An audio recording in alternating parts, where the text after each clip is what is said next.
Yum, yum, yum, yum, yum, yum, yum, yum. That's what they say, brother.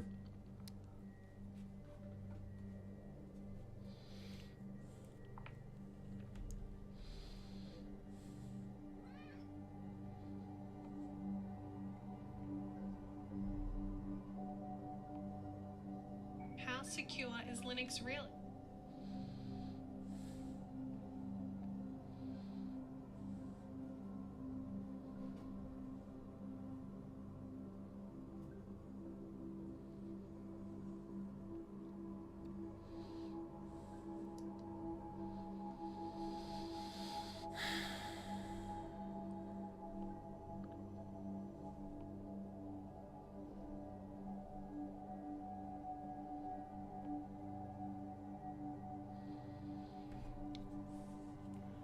What is going on, guys? We back. Magic the Gathering. That's how it goes.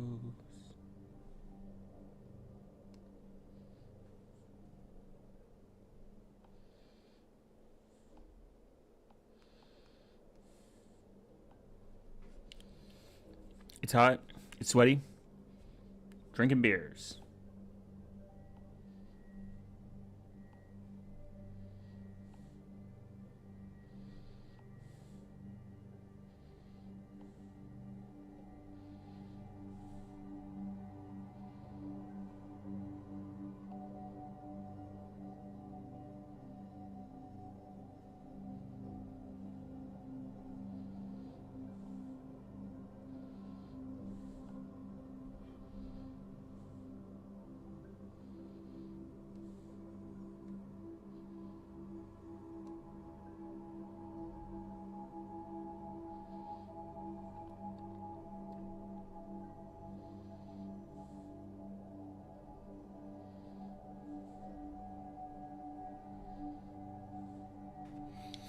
Okay.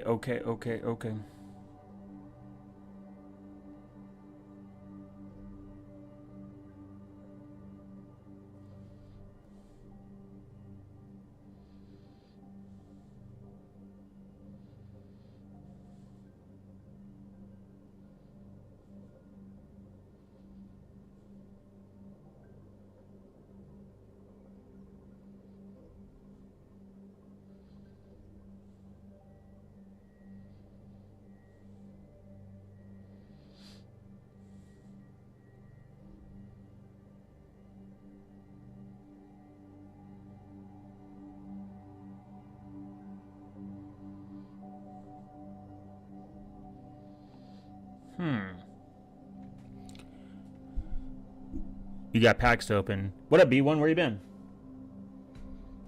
Installing Gen 2? Updating Gen 2?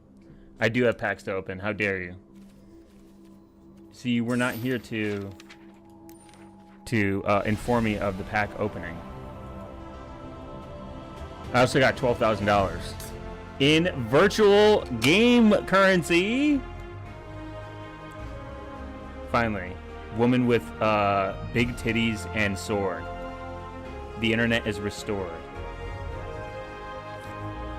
Okay, my bad. Yeah. If you are not here to inform me of such great things, then I will not do such great things. Now that I know that we can bring back big titties and sword into video games, I am healed. The earth is healed again. I am now on a 7-day ban of Twitter. Fuck them.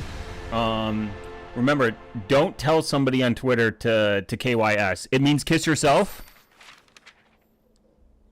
So I will now have, instead of me shit posting on all the smelly Bitcoiners on Twitter, I will now shit post on the smelly Bitcoiners on Noster and on Blue Sky. So I essentially will also have more time to make more content.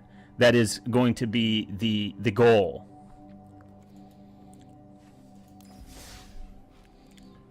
Ooh, open all. Woo! Look at all those cards that I was fucking avoiding.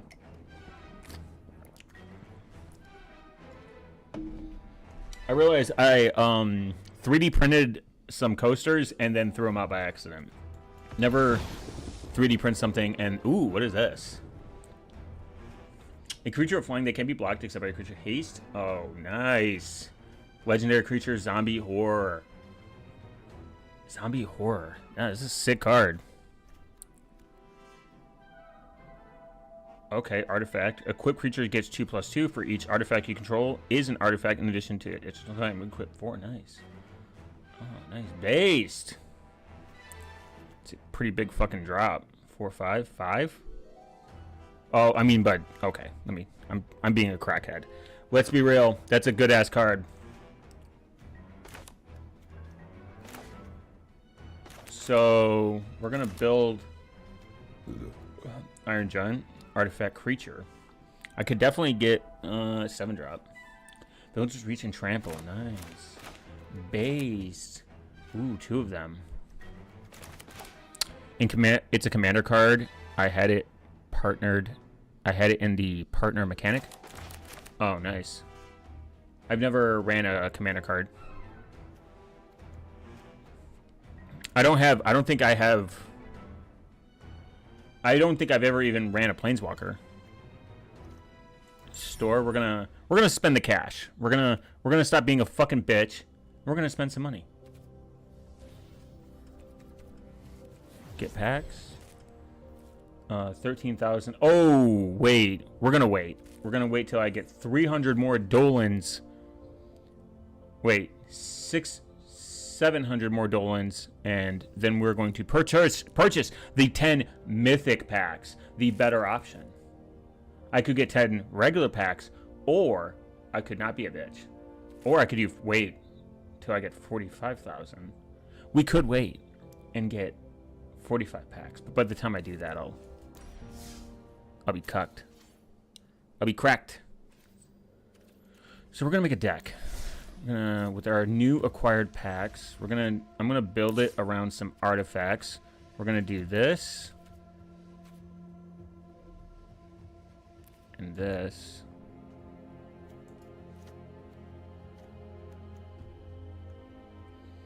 When this artifact enters, you draw a card, sacrifice this artifact, you gain 3 life. Okay, nice.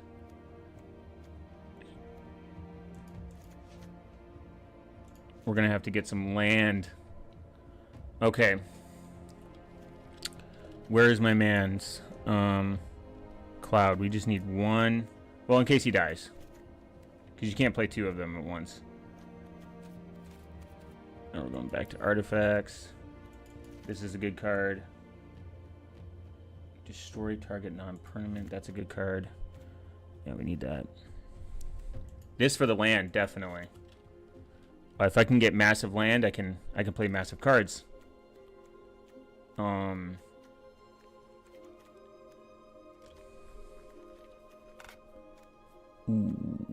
Sacrifice the artifact, search your library for a basic land, reveal it, put it in your hand, then shuffle. Sacrifice this artifact, search your library, the land card, reveal it, put it into your hand, and then shuffle. Oh, nice.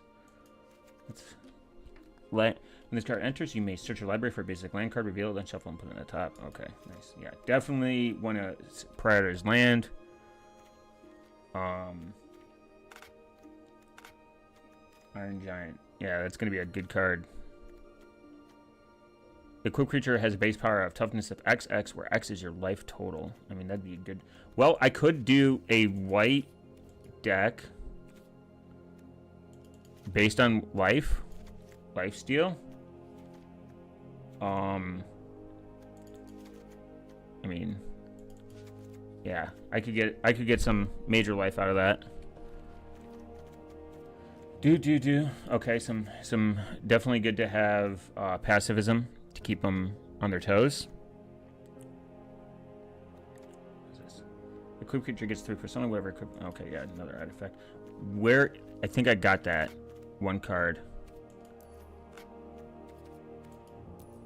Oh. I haven't built a mono black deck in a minute.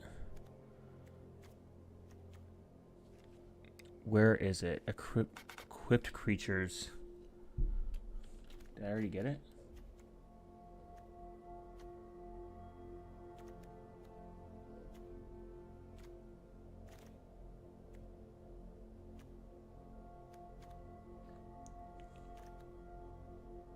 Yeah. Okay.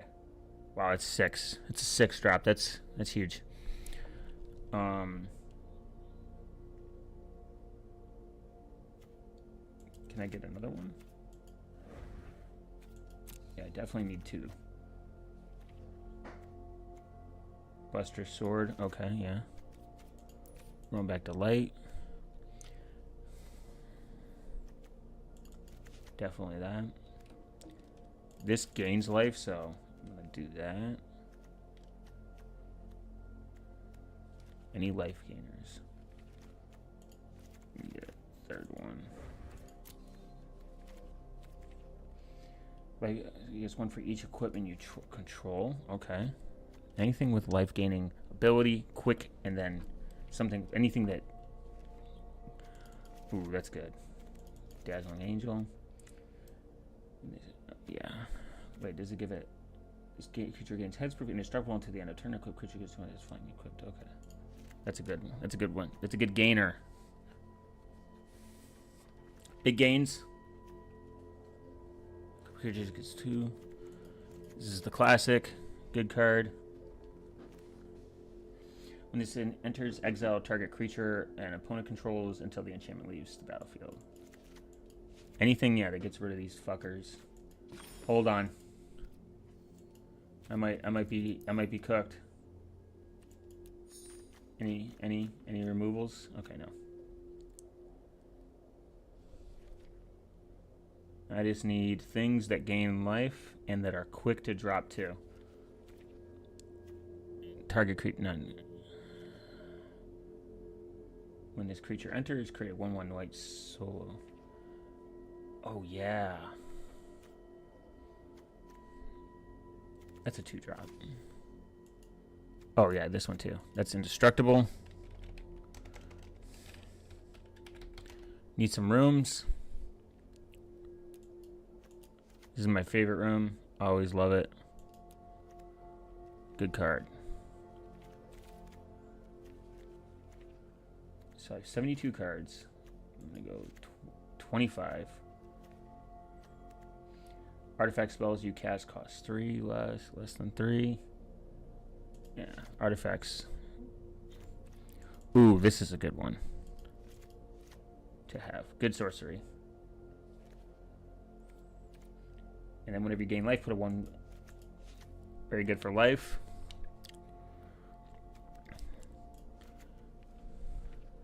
Pretty much building the same standard deck that I had before. It's just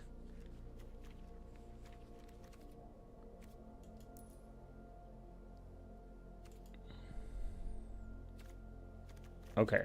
Let's try it. Let's try it. 80 cards. New deck. Because we ain't no bitch. We're going ranked. We're going ranked, boys. Mono white. Mono white and sweaty balls.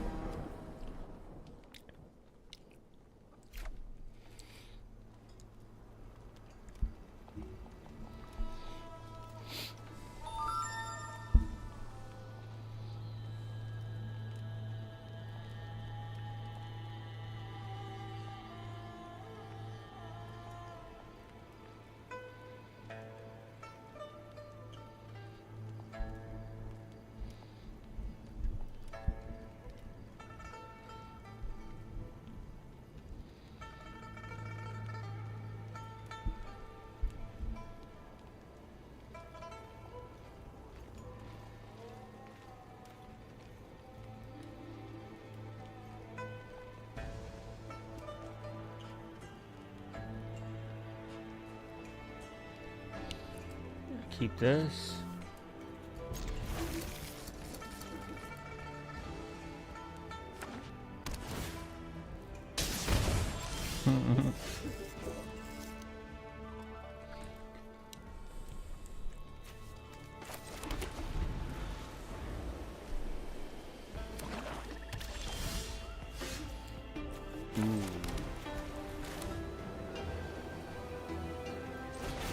It's a good one.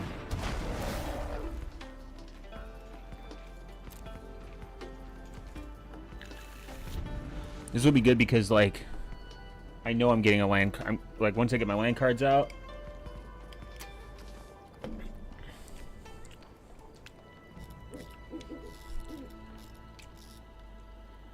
I'll be good. I mean, they'll know.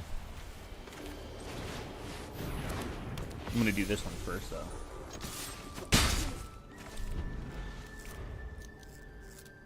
Ooh, once I get... Damn it, man! They always fucking do that when I'm on a sexy roll. Nice, my Monero node is 80% synced. Holy God. I mean, for anyone that sees this, if you decide that you're going to run your own Monero node, do not do it on a Raspberry Pi. Because it will be cooked. My fan broke on my tower. So it's running a little hot.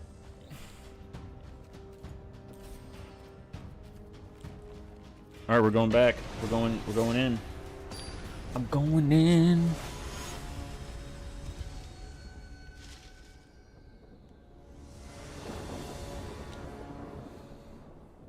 Okay, decent.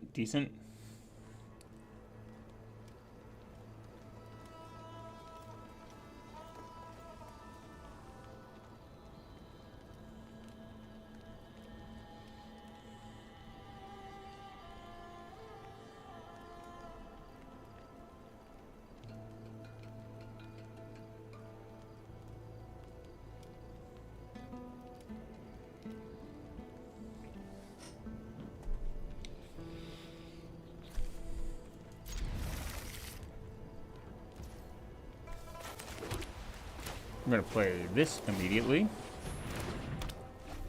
then that, and then that, and that, and that. I mean, I can do a lot with just two lands.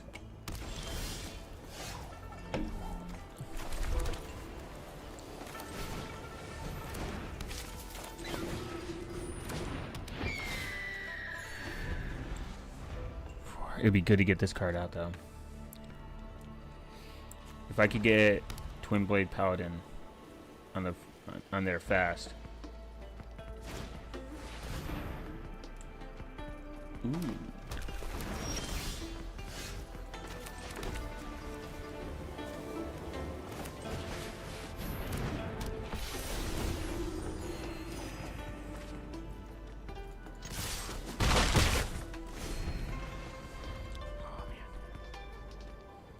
Ooh, yeah, it'll be good to play.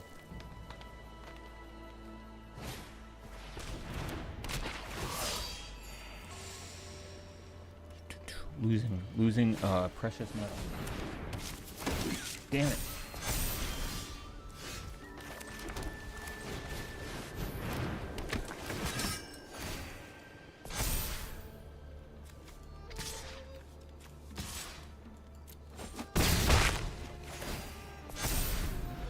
Yeah, that's gonna be a thick card. That's gonna be sexy.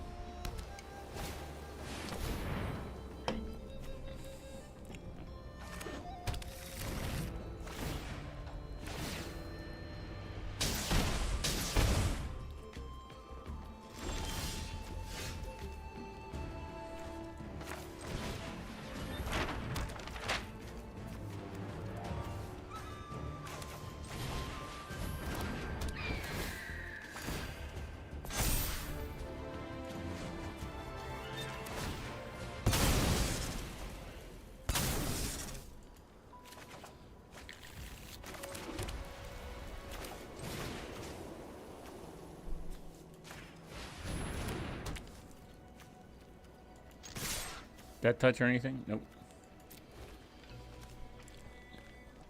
What's up? How's it going? What up, Will? Appreciate you stopping by. It's going good. Just clap some cheeks. Hope you're doing well, Billy. Yeah, Billy. You are kind of late. You should be ashamed. How will you achieve your #1 spot on the YouTube leaderboard? That gamified shit is crazy.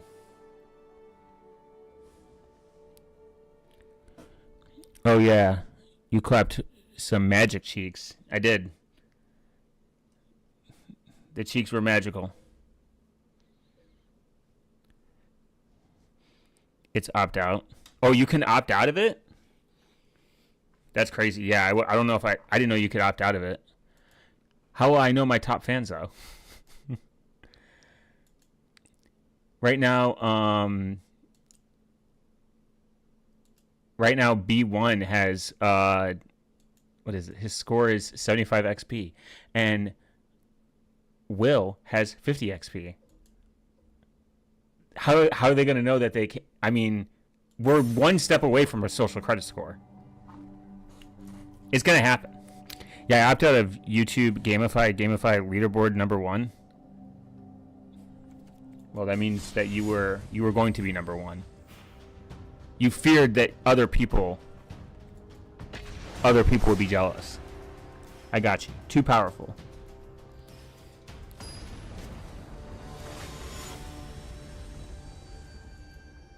It's also probably there's some like tracking analytics. I'm assuming there's some tracking analytics to it. Ooh, good hand. And the thing about digital footprint is one of those things that's very difficult to like escape.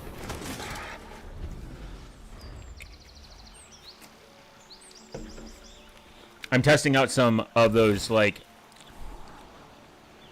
right now I'm testing easy opt digital Fubar.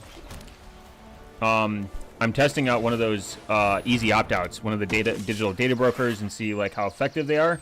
They just gave me my first report, $20 a year. It's actually based. They pretty much in plain text. Bitcoin is smelly. Bitcoin is smelly. And Bitcoiners, they're all smelly.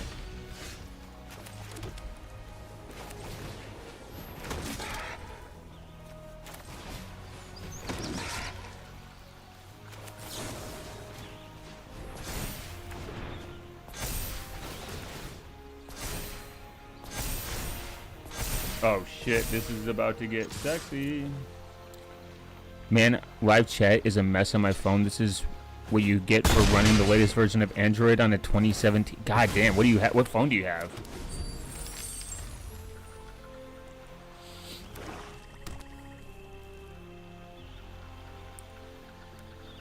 Like one of the things is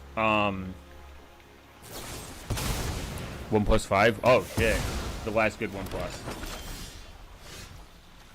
Damn.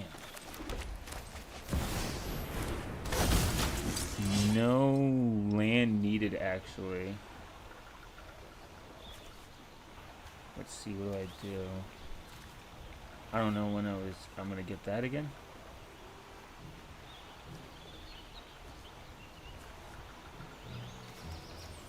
The opportunity to run this.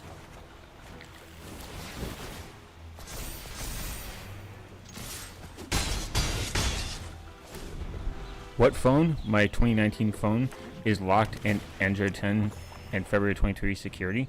Oh dang, it's running Lineage OS. Oh, that's why.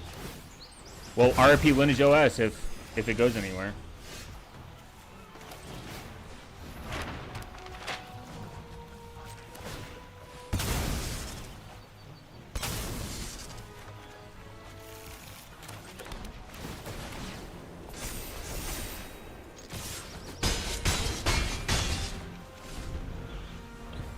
OS is used in WageWord. Yeah, but it still uses a heavy portion of like Android. It still uses. It's still a fork of Android. If Android gets fucking its cheeks clapped, then you're fucked. You know what I mean?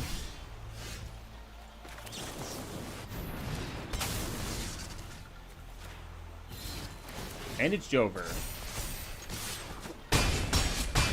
Like stop making custom Android ROMs. They stop making. Lineage OS used. The problem with Lineage OS is if Android it erased half my messages. Oh, sorry to hear that. I would personally never use anything besides Graphene OS. I know people want to de-Google their life, but Android doesn't require you to have a Google account. There's so many more steps you can take to remove Google services, like Google products from your life. And the problem is these de-Googled phones, they use sections of Google. Like it's impossible to escape. And their patching is crappy. Their full update. They never fully update. They never get full updates. They never get full patches. They're lazy. They lack good security, and it's a problem. One of the okayish is Lineage OS, and it's like very like thin okay. Like I'm talking like you're better off running stock Android. But out of all of them, I mean that's just like rant start and rant. I wouldn't run that or E/E. I wouldn't even run Calyx OS. I would just run stock Android and then just use Obtanium.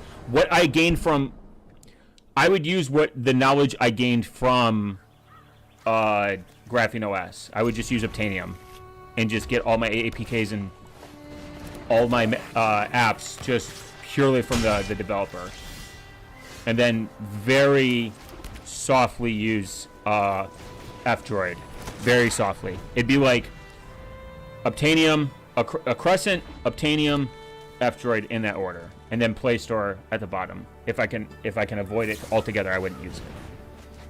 It's just very difficult for people to get sucked into these like custom forks. They're really forks. They're not really ROMs. It's nice for keeping an old phone alive. Yeah. But the patching is like bad. So like you're not gaining much, to be honest. You're not gaining much. From what I understand, the patching is not good.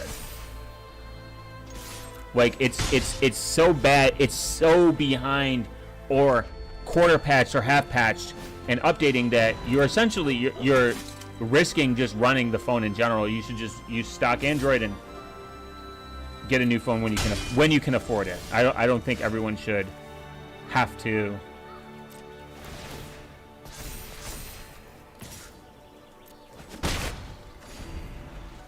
get a new phone. App compatibility is all I need. Yeah, if app compatibility is all you need, then just, I mean, app compatibility sounds great, but if it's insecure, then it's essentially doing nothing. It's not good. God damn. This motherfucker. All this damage.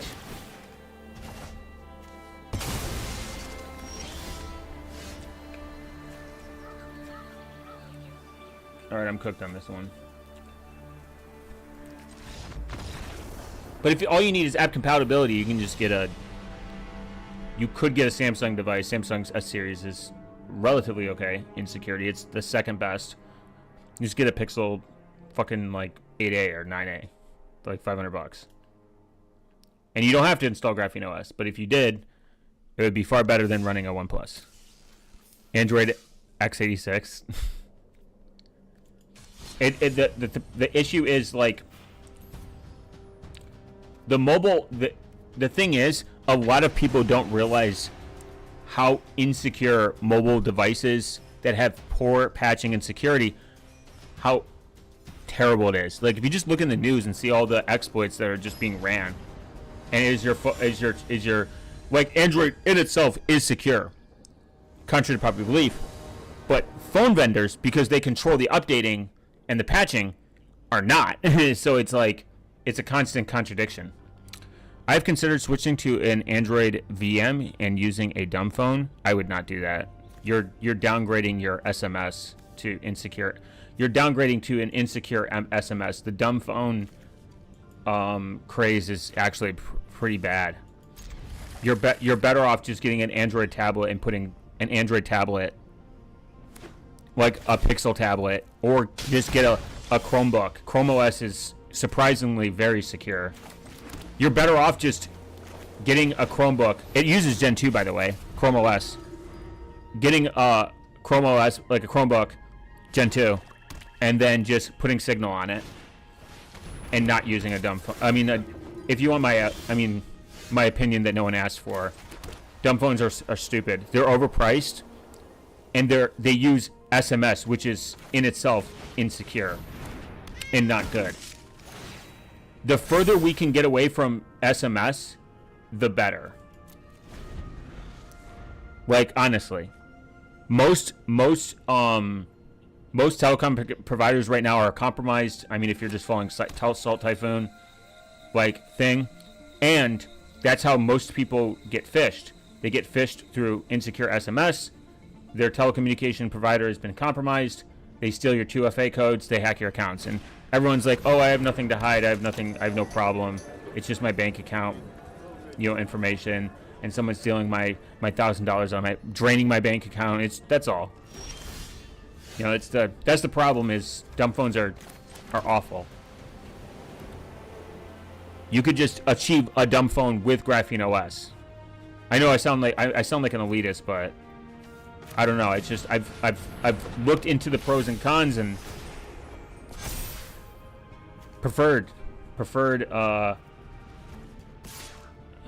4, 5. Okay, they can kill me. I'm gonna do no attack. Chrome OS with development allows TTY2, Emerge, WebSync are still there, but I don't think Gen 2 repos are set up. I just know it's based off Gen 2. I think they picked it for it because it was lightweight and relatively secure. I guess landline and a PC is peak.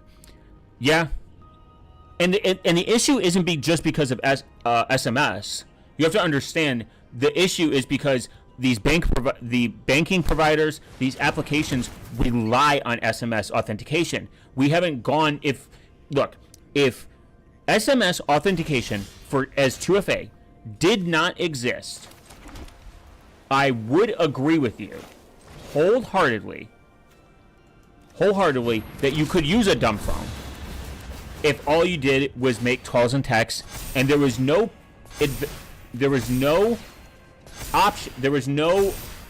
opportunity to spy on the wire, aka your landline, or your phone calls.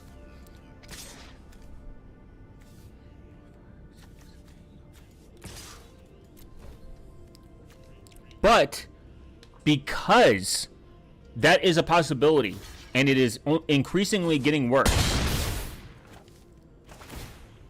we are getting to the point where it is harder and harder to justify using SMS-based messaging.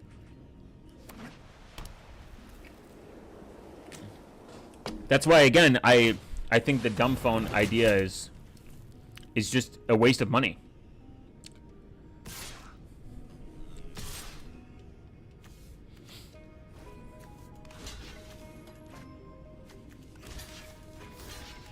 Again, you're better. Use a Chromebook. My bank just rings me with a code, no SMS needed. If they call you with a code over voice, that means it can be listened to, regardless if you use SMS or not. Standard calls aren't encrypted. That's the problem. VirtualBoss thinks Android x86 is Ubuntu. That's funny. So that's in itself even worse. I'm just trying to, again, I'm not saying that like your idea is wrong, but people don't think about this. Let's remove SMS. Calls aren't encrypted. They're objectively worse.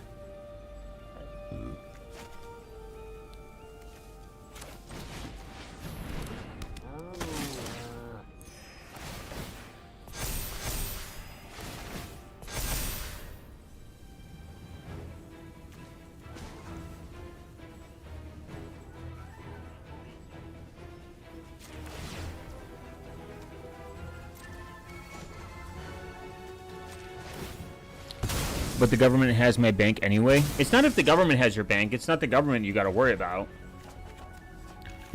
This isn't like a purely opsec issue.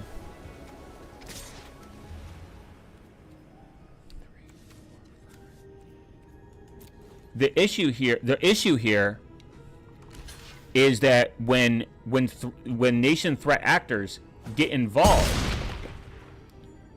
then it becomes a problem. That's the issue. The dumb phone, and then if you do any form of texting over it that you consider sensitive, it is not end-to-end encrypted. It cannot be redacted. It is logged. It is tracked. It is recorded. If that doesn't bother you, I mean, you might as well just let everyone see your email. Just, you know, I guess like that's like the point that I try to bring up is like the need for end-to-end encrypted conversations and the need for end-to-end encrypted even calls is super important.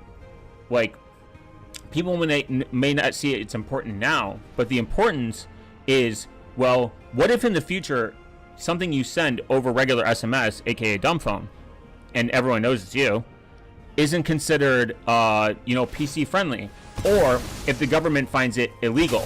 And if you think that can't happen, it can. Then all of your conversations could be leaked, and you could be penalized for it. You could be criminalized for it. You could be canceled for it. You could lose your job for it. The point of having conversations with somebody via text is the closest thing to making sure that it's private as possible is through SimpleX and Signal, because it gives you the option to redact stuff that you might find important, and it sanctifies the security of it. Not that I think you should, but if you send nudes to somebody and you no longer find this person in your life to be attractive and you don't want to break up, down the line they could leak those and ruin your reputation. It goes just beyond the banking part, but I'm just purely speaking of like things that you should be able to redact, if that makes sense.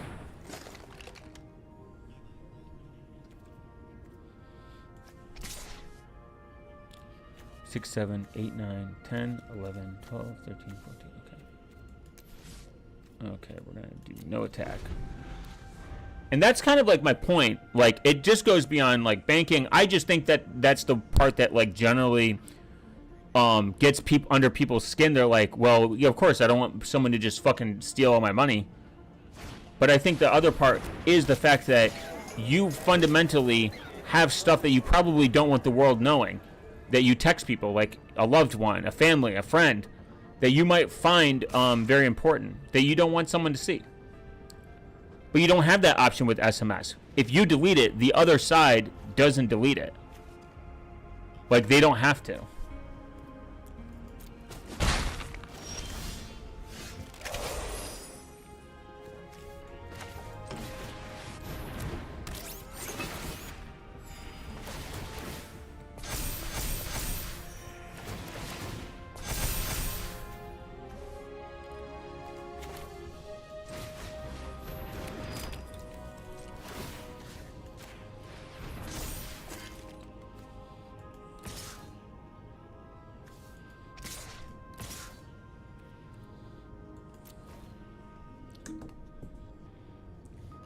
And that's just my perspective.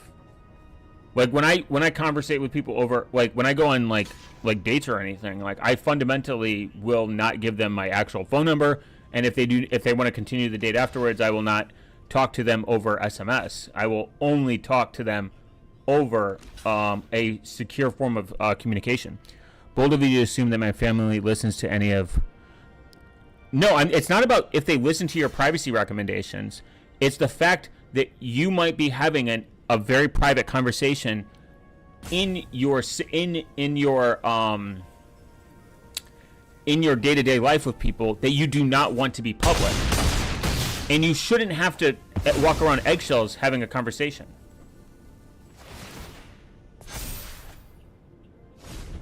That's the point that I'm making. I assume that not everyone's going to jump on the privacy bandwagon. I've convinced almost everyone in my life to use Signal that I want to have a conversation with. If they do not have a conversation with me through Signal, I will not answer their call. I will not answer their text messages. I will not answer their calls. That's my strict approach. I think, and it's worked so far. If people get annoyed, they're like, "Oh, I need to get a hold of you," so they download Signal and they use it. I even got someone I went on a date with, like literally one date. I got them to download Signal. One date. I met him, talked to him for 20 minutes, and I was like, I do not hand out my number to anyone. This is Signal. Here's my username. And if I end up being crazy, I do not have your phone number. And they're like, oh, that's a good point. I'm stuck with Messenger with most of my family. Yeah, and that sucks. It's all about how you it's all about how you position it, though. I think you can convince anyone to pretty much do anything if it matters. I mean, I just do not answer I do not answer phone calls from people that man, this guy's got a lot of fucking cards. This is super annoying. I just do not answer phone calls from people that do not want to, you know, do Signal. Wow, this guy's a massive testicle. A massive loser.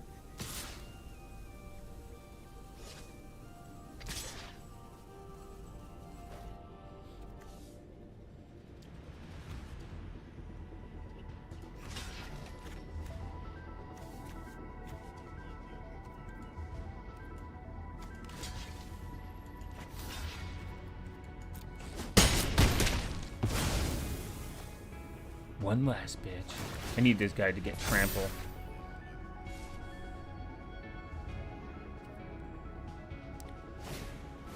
I should get them all on an XSMP server. That'd be cool. This guy is a massive testicle. Not FPL 2025. That's peak privacy. Sure. I mean, it depends.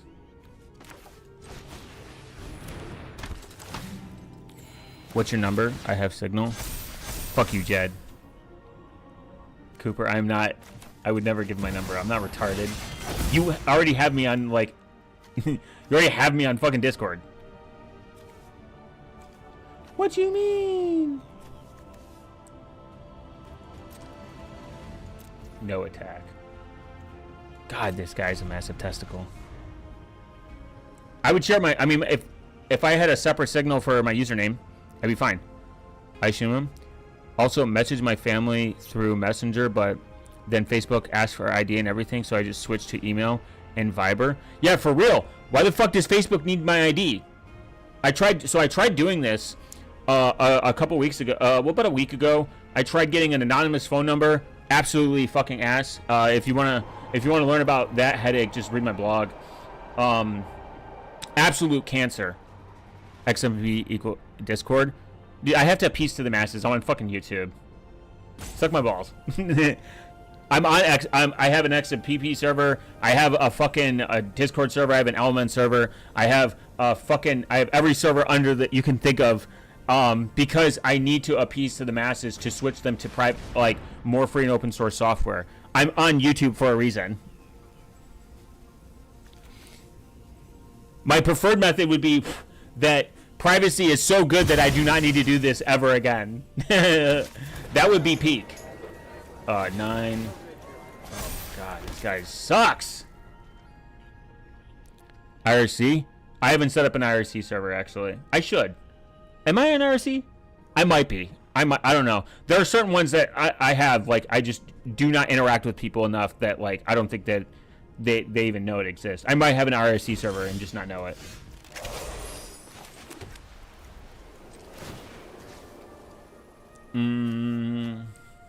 Let's do you. Let's do you.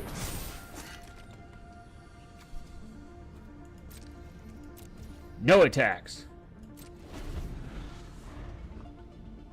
RSC is cool. It is cool. I think I've used it like a couple times. I wasn't part of the IRC gang back when it was like peak.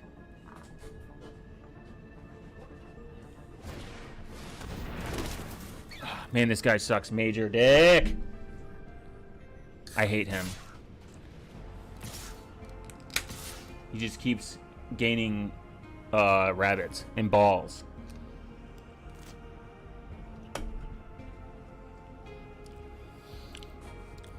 IRC plus Tor equal peak? Yeah. Of course.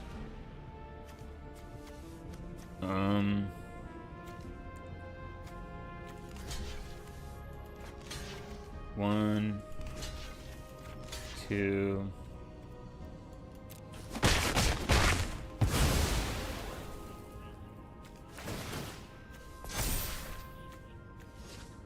Come on, give me something good. Let me draw something good.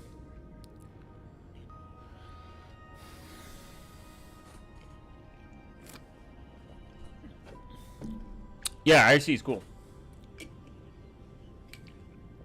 I think Pigeon can work over Tor. That's like the standard. That's like the standard. God, if he had trample, it'd be fucking Jover for this retard. What do you think of the T app drop? What is so one of my coworkers told me about this. I do not know what this is. They explained it to me. This is way before the drama, by the way. This is way before the drama. What is the T app? I am not aware of it. I just saw like a post about it from some ordinary gamers. I am not aware of what it is. They explained to me it's like where they like expose people, right? But I do not know what it is beyond that.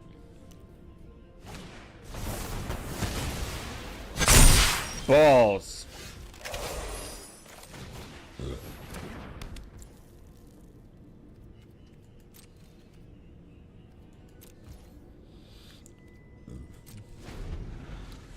Eight, 11, 12. Oh my god, this would have been great. Fucking. Didn't Sog also say, someone organized also say it's about like cheating? Yeah, it's something with cheating. Oh my god, fuck this guy. Yeah, I haven't watched the video, so. It's some loony app where women make profiles for men they've dated with their phone numbers and stories about them. Jesus Christ, fuck that. What an absolute shit. What an absolute dog shit idea. Actual AIDS.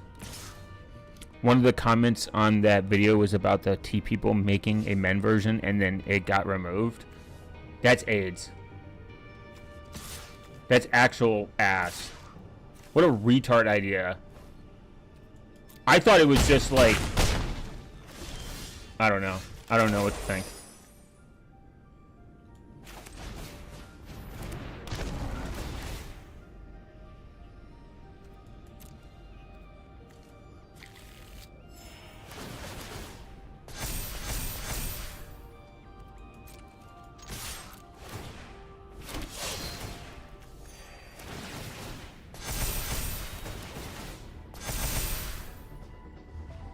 Shit. I didn't know what to do. I think it's a dating app that whether someone is a red flag or a green flag or something, that's cringe. We need to stop this. That's so stupid.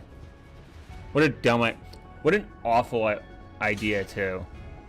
Like if somebody's, dude, I get it. If somebody sucks, I don't know, man. I have a privacy invasive Grand Central, literally. And you're just handing them that information. Look, I get it.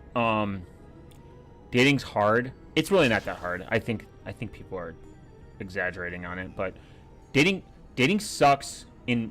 No, it doesn't actually. I'm trying to like fucking actually. All right, my real opinion is dating doesn't suck. People just suck. People are just bad at dating. People are just bad at communication in general. Right now, doing a deep clean after an upgrade, KD is finally going to be removed. Wow, what an L. KD gang, by the way.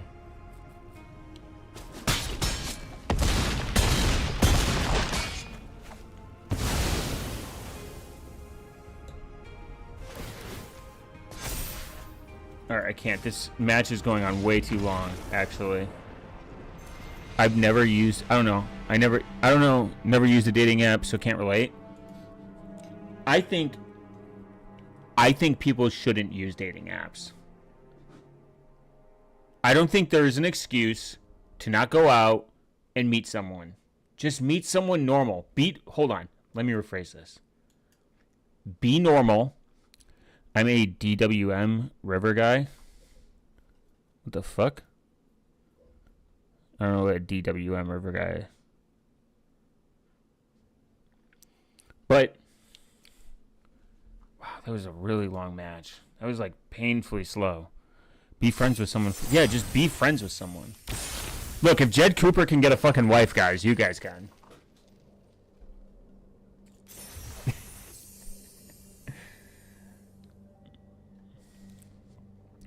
Look, here's the only advice you need to take in order for people to, for whatever reason, date. It's simple. Go out. meet somebody. Damn. Oh. Oh, they're window managers. And not EFF them first. Oh, and not fuck them first. Damn. Do y'all know the most minimal, best configurable stack window manager that isn't ICE WM? Yeah. Paper and pencil.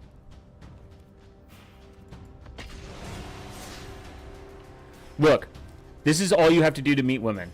Go outside, touch grass, find an interest, find someone to do that interest with.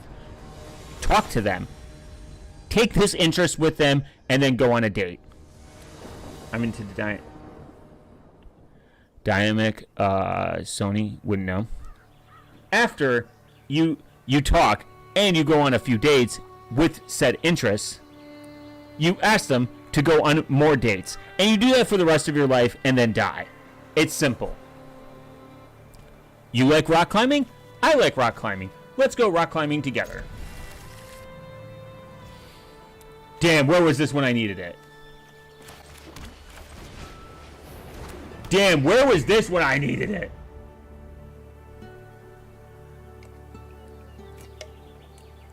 Look, that's all you have to do. In all honesty. Damn, this FBI honeypot guy is really solved the wifeless situation. Yeah, just don't be a Linux user. Don't be a Gen... Actually, if you use Gen 2, you should be able to find a wife, because by the time you start compiling your software, you should have enough time to leave your house, go out, find a wife, and then come back. And get milk. Problem solved.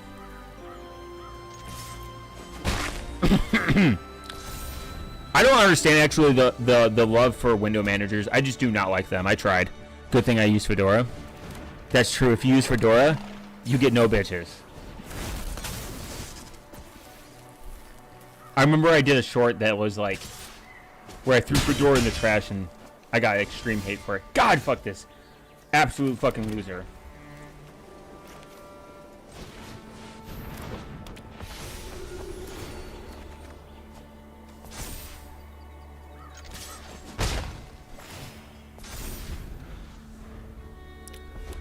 Why do you use Window Manager if you don't like it? I don't use I don't use a tiling window manager. That's what I meant. You know what? Fuck you. You know what I mean. I use Arch, by the way, and I don't care. I use Gen 2, by the way. Yeah. Oh, like Hyperland. I do not fuck with tiling window managers. I just don't. I do not like them. Like i3W or i3. Yeah, i3W. I think.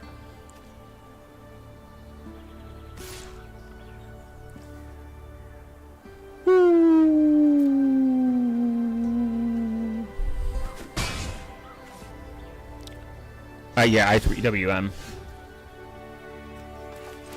Yeah, I don't fuck with Hyperland either.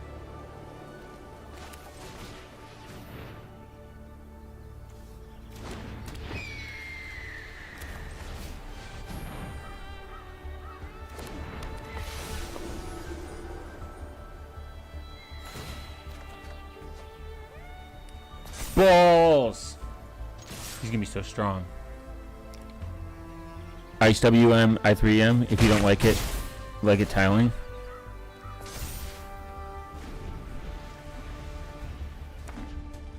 I like neither. You have to start your CLI everything, debloat everything, suckless arc, and then you'll like them. I think people have a massive love for them. I get it. God, all these people just fucking play all these cards to get all these cards out on the fucking table. God, they suck major balls. I hate them.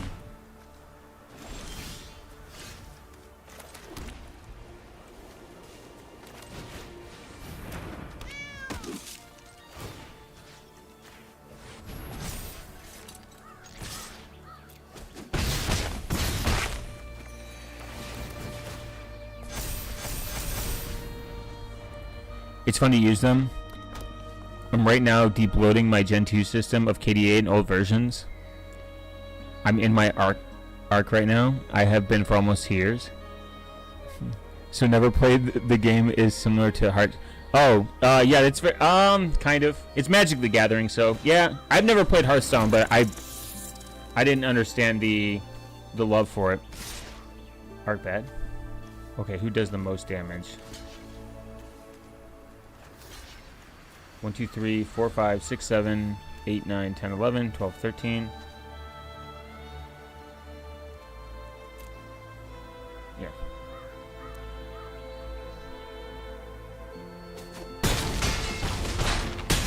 I should live, I should live! Is this like... Hell yeah, bitch! Their cheeks have been clapped! This is like Pokemon but furry. Arc BSD. I'm in my villain era. Arch is fine. I'm using Void Linux right now. I love it. Void Linux based. It's fast, it's efficient, it's great.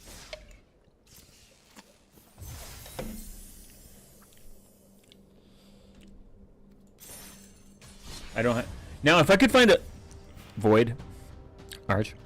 True. Now, if I could find a woman, Void is my favorite distro. It is based. Now, if I could find a woman that uses Void Linux, that would be great. But women don't exist. Unfortunately.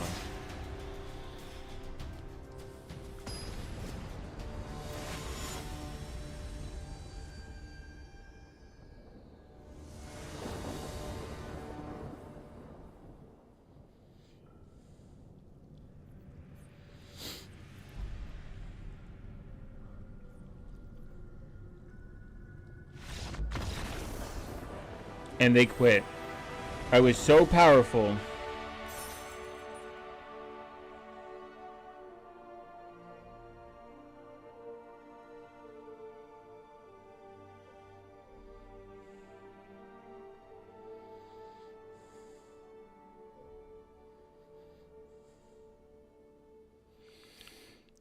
OpenSUS is based. That's true. Did you set your mirror too fastly? OpenSUS is my first distro. For Void. I used Tumbleweed. Actually, the only time that I used and Void, I think so.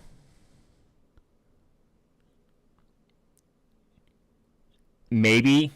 I don't know. I only switched to it because my Arch distro killed itself. Genuinely. That's the only reason I did it. Because my Linux distro, Arch Linux distro, there's a massive difference. Oh, and speed. I don't know what my mirror is. I think my mirror is. What's your top 5 distros? Oh, that's a hard one. All right, so actually, I can answer this super quick. Not super quick, but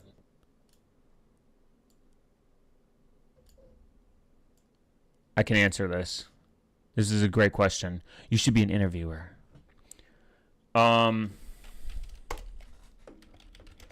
So there's an easy tool called Xmirror to Xtool packages to switch. Oh, okay. I'll check that out. So distro watch.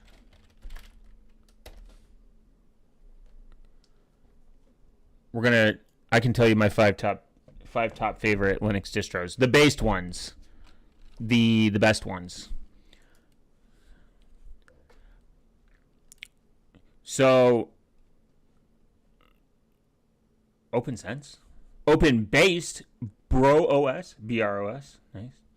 Okay, so the first one is top 10 distros: Gentoo, Void, Mint, OpenSUSE, Artix, MX Linux, and Antix Linux, Arch, Ubuntu, boo, Puppy Linux based, KDE Neon based. So mine is Solus. This is actually probably one of my favorite. This is what I ran in my laptop forever. And I actually used this is the first. I like their package manager. I used Budgie for the longest time. I love this. This was my favorite. It was beautiful. Beautiful distro. I like their package manager. FreeBSD, OpenBSD, Void Linux, Gen 2, CubesOS. My second 5 being the last. 4 probably Garuda. Garuda is my next.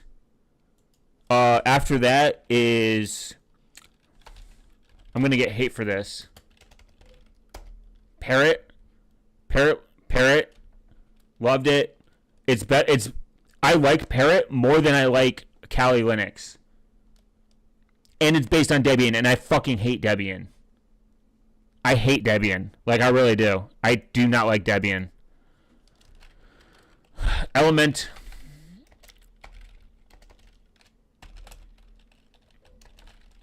If I could fucking spell. Elementary OS was my number 2. In terms of like usability, I used it for quite a long time when I distro hopped. I actually like Elementary OS. Void Linux is just, I can't say it's my favorite because I haven't used it long enough, but my all-time favorite, CubesOS, the best. Oh, Elementary is your first? That's interesting. I actually switched. I had a friend who was really into Mac OS. Their computer took a shit. I switched them to Elementary OS. They never knew. They couldn't tell the difference. I told them, like, hey, this is Linux. They are a Linux user to this day and still does not know. They can't tell the difference. Oh, nice base. Elementary OS is great. If you ever have like a Mac user and you do not want them to like see the difference, it's truly the best. But this is my favorite Linux distro, CubesOS. It's the most reasonably secure Linux distro. It's the best. It's based, and it's cool. Nothing compares to it. My first was Ubuntu. I have an undying relationship with Ubuntu. I will grant Ubuntu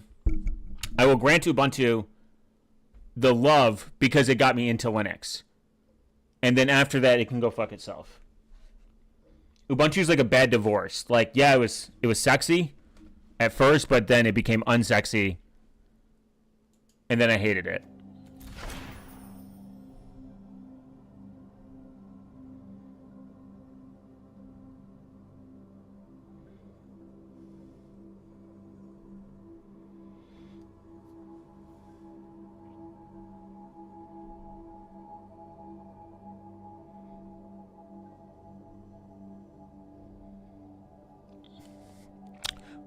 I have right now I have an Nvidia card. I have a 3070. I wish I would have fucking got. Oh, honestly, I wish I would have went AMD. It's just me, or Ubuntu now feels too bloated. No, it is. But it went to a Rust sudo RS, which is based. Ubuntu snaps bad. If you want Ubuntu system without snaps, then you get the Lubuntu minimal install. It doesn't have snap. What does the snap hate? So like Void Linux flat packs work great. For stuff that's not in the unofficial repository, flat packs are great. I want an RX 5080 for my PC. Oh, I see. Yeah, I really wish I would have went, in all honesty, I wish I would have went with, AMD. AMD, works better with Linux. I have an AMD CPU. I love AMD. They're really for the open source. I can get one for like 50 euros. Oh, yeah. I believe you.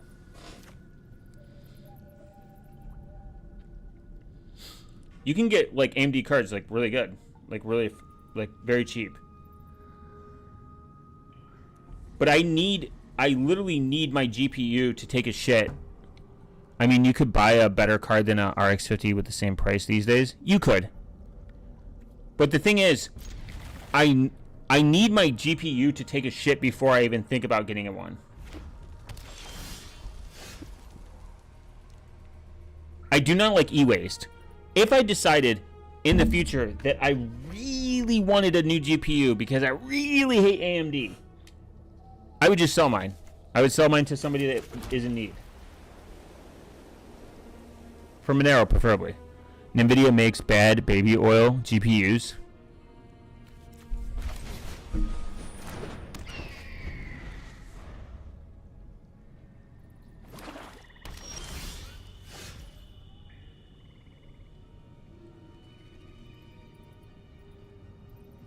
It's true.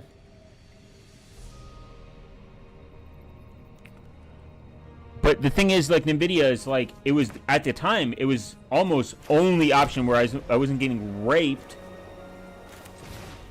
by fucking scalpers. My 1080 still holding up to this. Yeah, dude, my friend has a 1080. It's amazing. It still works. It's great. It works. Otherwise, I would have be wanting Vega 64. Oh yeah, I forgot about the Vega.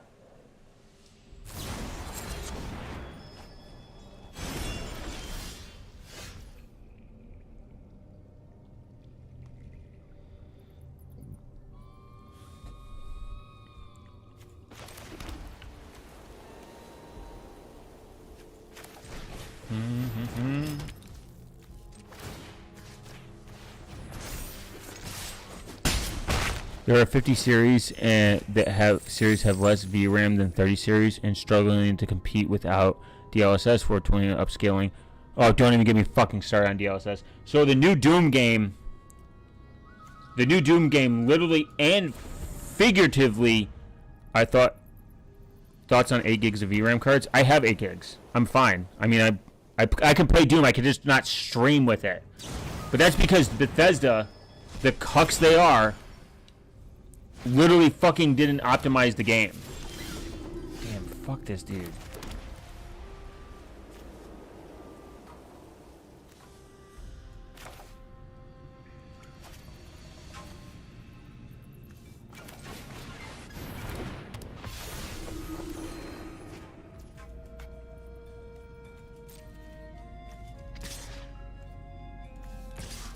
Oh, you won't defend that.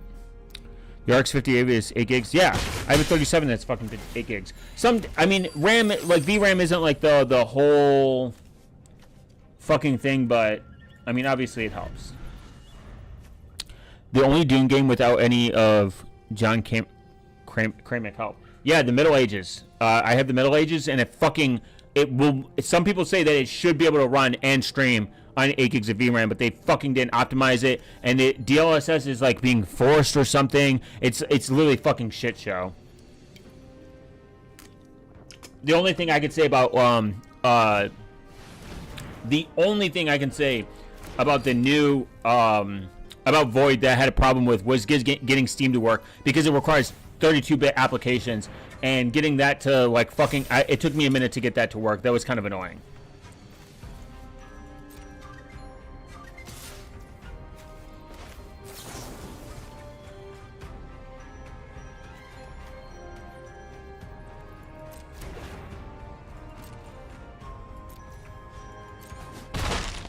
It's in the handbook. I'm so sick of these slop optimized game. Yeah, seriously. It is embarrassing that these fucking games do not care about people. Like, there are people that are spending the money on it. It is actually embarrassing that they're coming half released. They should be embarrassed.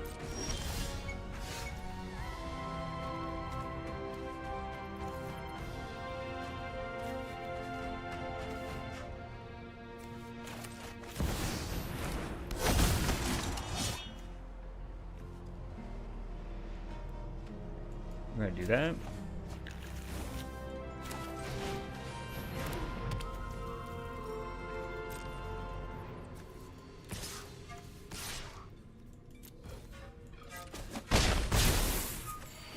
Old games have better optimization for real.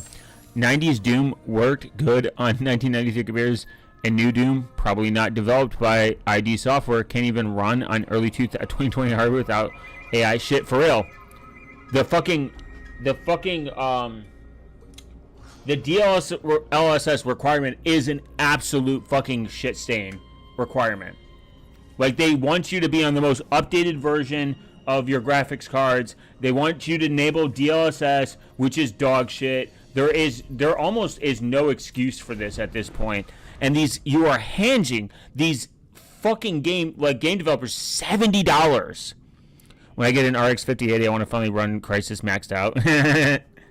I'll probably get like a 90 series, a 70 series, or like a 90 series AMD once I decide that. I mean, at first I'm going to upgrade my laptop.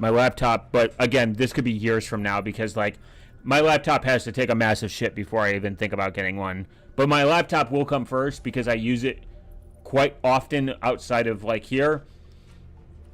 And then my desktop will come next. Even with all the love that I give it.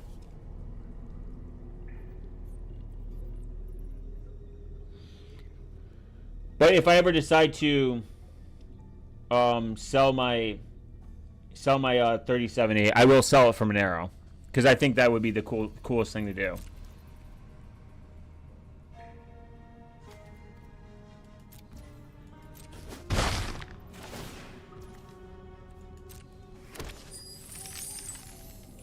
My balls are done. When I want to finally run. I've never played Crysis actually.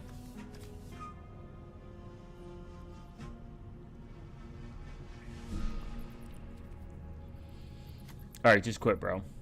I don't even gotta play the next card. 1, 2, 3, 4, 5, 6, 7, 8. And oh no! No! No! No!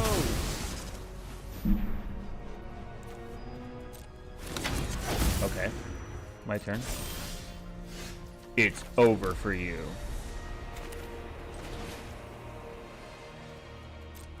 Dun dun dun dun.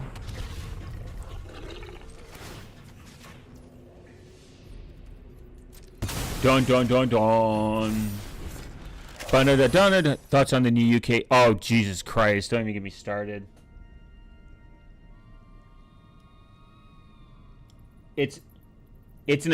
The ID law is an embarrassment. Requiring ID, embarrassment. Trying to ban Monero, embarrassment. I think they are banning Monero by 2027.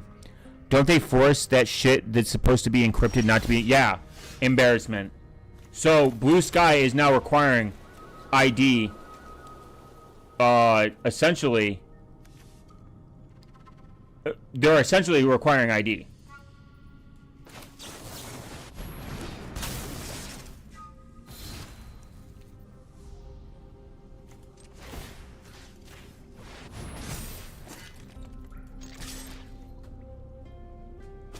I live here. Yeah, sorry to hear that.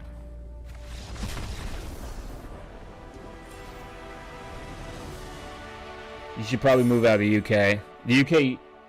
Because the UK lost GDPR because of fucking Brexit, and Brexit was a fucking retard move in the first place, you essentially have zero protection from the European Union. I'm not saying GDPR is perfect. I'm not saying it's the best thing in the world. I'm not saying it's the end all be all, but it was way better than not having it. Now the UK is just like, let's force ID for social media so kids don't see boobies and penis. How fucking insane. I'm not saying this is a good thing, but I saw a lot of porn when I was a child. When I was under 18. Saw a lot of porn. Because I was on the fucking internet, and it was even more wild than it is today. If it asked for an ID for me to surf the internet and see titties, I'd be pissed. But now these states, there's There's 14 states that are requiring me to give my ID over to watch a girl get her cheeks clapped. Absolute fucking dog shit. No company should need my ID to view content on the internet. And I still agree. In the UK, the same should be there. You should not... Oh, yeah. Her Discord and Reddit got affected, and now you need ID to view 18 plus content, and saw someone get ID verified with a Death Stranding... Exactly! You can fake it! You can just get a fucking... your brother's ID. The difference between me handing an ID to a bouncer when I'm at a bar is that person sees the ID, they verify I'm 18, it stays between us. It's done. It's over with. Literally. Fake it till they make it. Parents just need a parent. Literally, seriously. This has been my entire fucking talking point. Just have a conversation with your kids. That's all you need to do. Have a conversation with your kids. It's not that hard. The internet is not a parent. It doesn't need to be a parent. It should never be a parent. Don't you need to be 21 to drink in the US? Yeah. Just don't have kids easy. I don't want kids. Yes, but between me and the bouncer, they know I'm 21. That's it. They already know. It doesn't need to be put in a database. It doesn't need to be scanned. It doesn't need to be put on anywhere on the internet. That's simple. It is between us. They know I am of age. They let me into the bar. I can hand them cash. It's all private. There's no way of scanning it. But when you upload it to the internet, you don't know if they're storing it. You don't know how they're handling it. You don't know if they're getting rid of it. It's fucked up. Just leave your 7-year-old alone with the internet. Easy. For real. It's true. Yeah, it's fucking stupid. It's actually fucking retarded. It's a brain dead thing. You cannot backdoor the internet to make it safer. You cannot require people to hand over their idea and make it better. It's retarded. Just have a conversation with your kids. I promise you it will be better.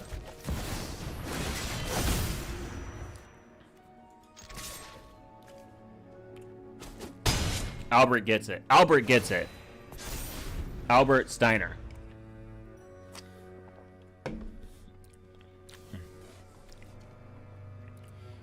Yeah, and not only don't leave look, kids can you can set up smartphones to have kids to ask for permission to download apps. You can firewall. You can have a conversation. There's multiple layers to this. Search past the walls of this realm. I'm not saying kids need to be exposed to porn. They shouldn't be, but I did.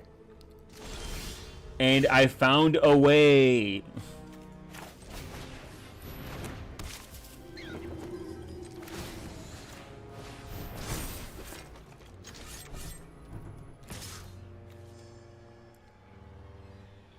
Okay. But I didn't have to expose my ID, my driver's license, and he's done. My ID, my driver's license to a fucking company, and them just literally when there's a data breach, not if, but when there's a data breach, they're gonna just leak it. Then my address is out there, and it's a bitch to fucking get rid of. Me personally, myself. Again, I'm using easy opt-outs to see what they can and cannot remove from the internet. All this because some people want to make browsers into good GUIs instead of good old true TUI coordinates are based. Browsing the internet from your CLI is the most based way to take it. Is the based way to view the internet. I will die on this hill. There is a hill I will die on. Gemini capsules should have been much more popular than it was. But back to my point, the problem is because now kids need access. I have no problem with kids having access to the internet and smartphones. You can just no GUI equals no normies. Not true. You can definitely get the normies on board. You just got to get them Gopher was cool, but Come on, man. Gemini look cooler. Gopher is based, but it's the internet. It's the internet that never happened. I set up a Gemini capsule and it was pretty cool, and the documentation to do that was a fucking headache. But again, I was on a very sick era of the internet where it was way worse.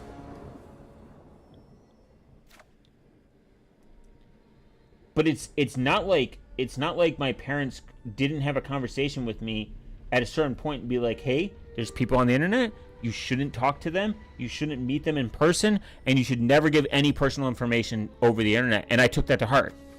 Just restrict access to 18 plus content. You can do it without doing ID verification.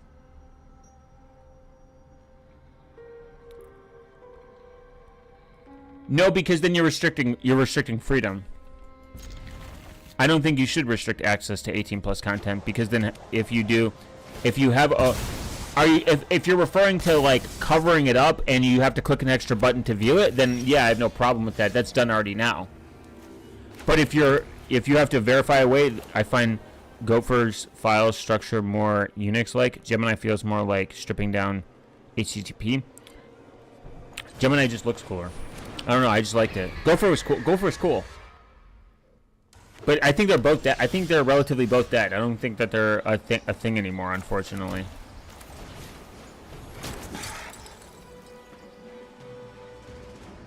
The file structure for what do you call it? The file structure for oh god, it's been a minute. For Gemini capsules wasn't, it was, I think it was like Markdown. Yeah, I think it used Markdown. That's what made it like so appealing. Markdown's pretty easy to understand. You can be retarded and use Markdown. But if you're Ashinaru, if you're referring to like just putting like a mosaic filter over it and then just viewing it as is, then yeah, I agree. That's fine. I don't really have a problem with that.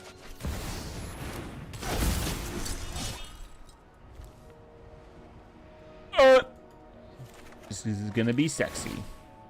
Sorry, I mean the way you navigate them. Oh, the navigation.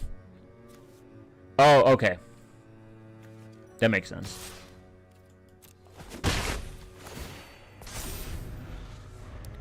Gopher is like browsing a file system. Oh, okay. I never interacted with Gopher too much, so that's kind of cool. I'm aware of it. Like, I know what Gopher is. I think Gemini was heavily inspired from Gopher. No! Balls!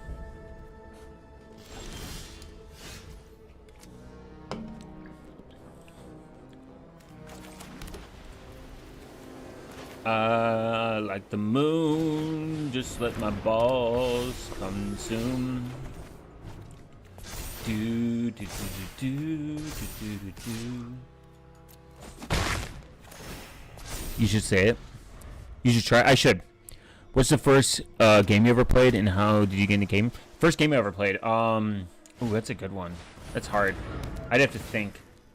I don't remember the first game I played. I came from the Blockbuster era, so Blockbuster games were like, I was renting games. The first game I got seriously into was probably like everyone else, Call of Duty. Call of Duty was... I got into gaming because of my brother, though. And my friends. Damn it!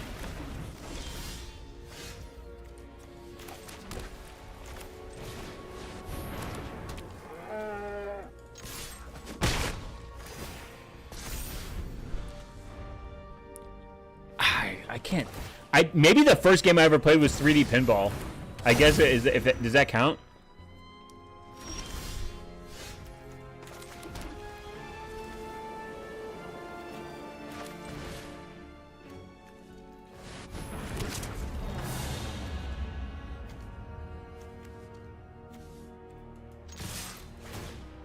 It counts, I think. My first serious game was probably Club Penguin or Minecraft. I played Minecraft. Ooh. 3D Pinball. I used to play that shit every single day.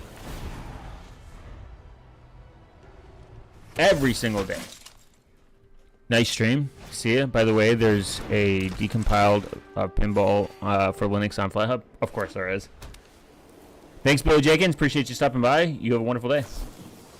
First game I ever played was like cake. No. Okay. After this game ends, I need to show you guys.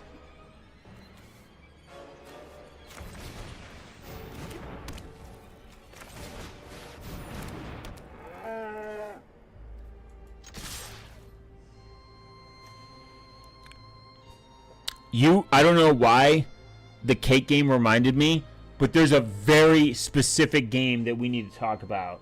It's actually, oh my god. If I'm gonna search it while this guy's gooning.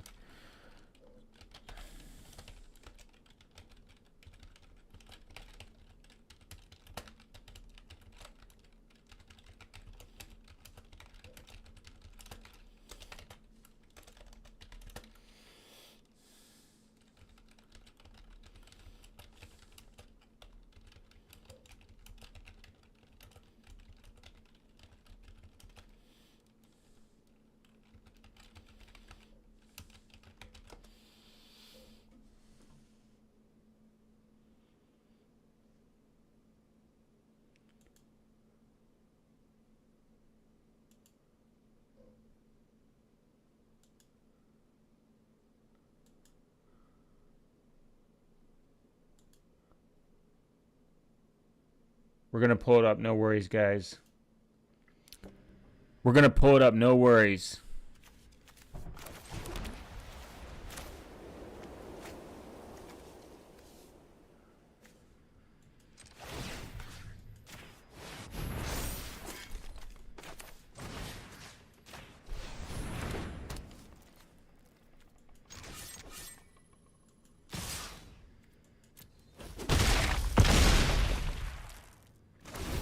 We're gonna look at a game that's gonna bring out some core memories, and you're gonna love it.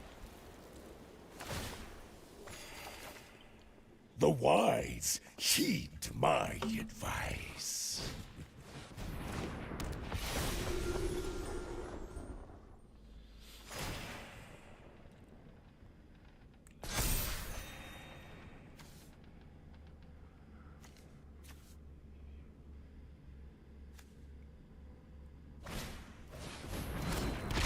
Damn it.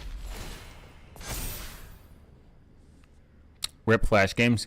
Rip Flash, for real. So you have... Okay. For real. Man, Flash games. Yeah, for real.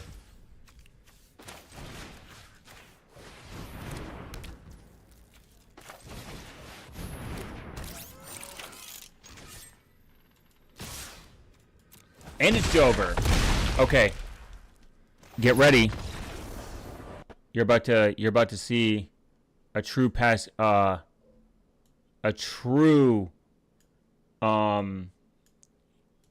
history.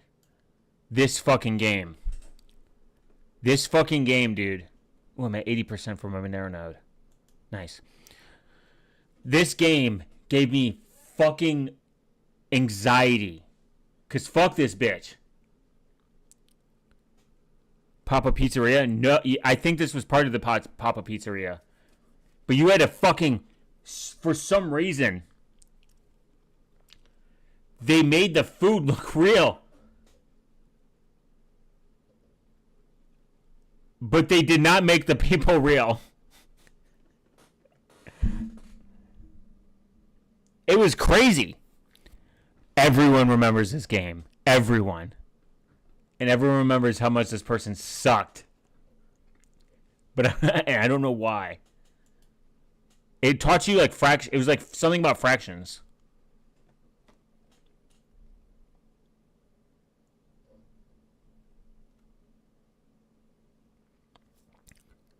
This game was peak.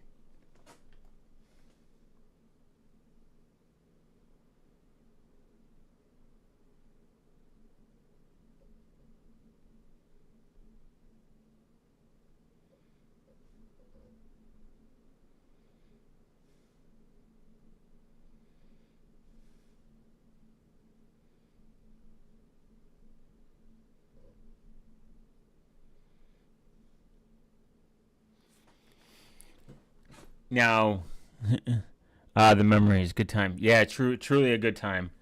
When life was good. What is okay? Big titties. We're gonna look at what is that? I know I will never get crucified for saying this, but I never played this or seen it. I think it's purely an American thing. No crucifixion needed. I feel like this is purely an American. Like this was in school. This wasn't. People didn't find this game. This was in school. Like this was a school game to learn fractions. It was an educational game. So this might be just an American thing. I could be wrong, but I think that's what it was. Because I only remember playing this in school. What is the T app?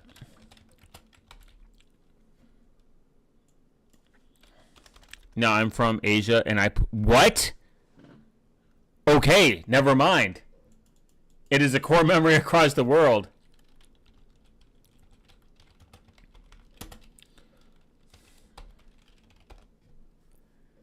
No, that's not why apparently Willard. Hello, guys and gals. Me, Muda. I got to be careful with this because I don't want to get a DMCA strike or a copyright strike or any other strike from anyone because anytime I look at memes, I get strikes. So we're going to watch this in transformative content, especially under copyright protections. And we're going to look at it at 2x speed.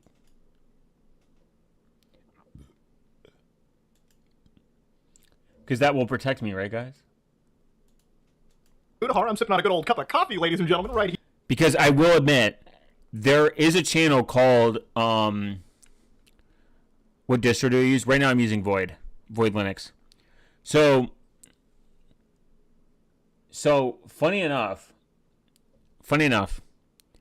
there's a channel called, like, it's like a channel that's dedicated to breaking stuff down really fast.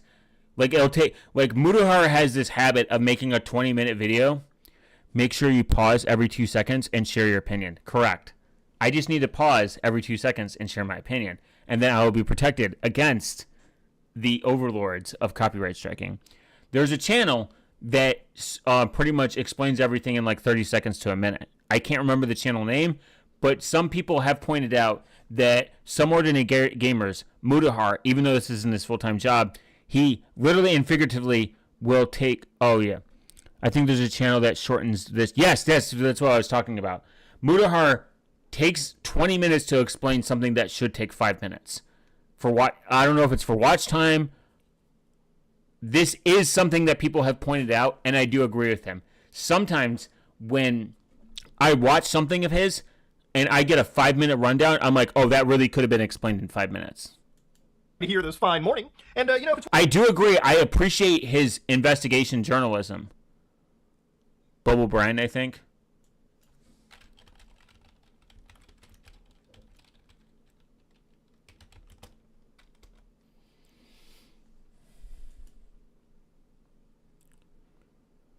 The UK lockdown gooning.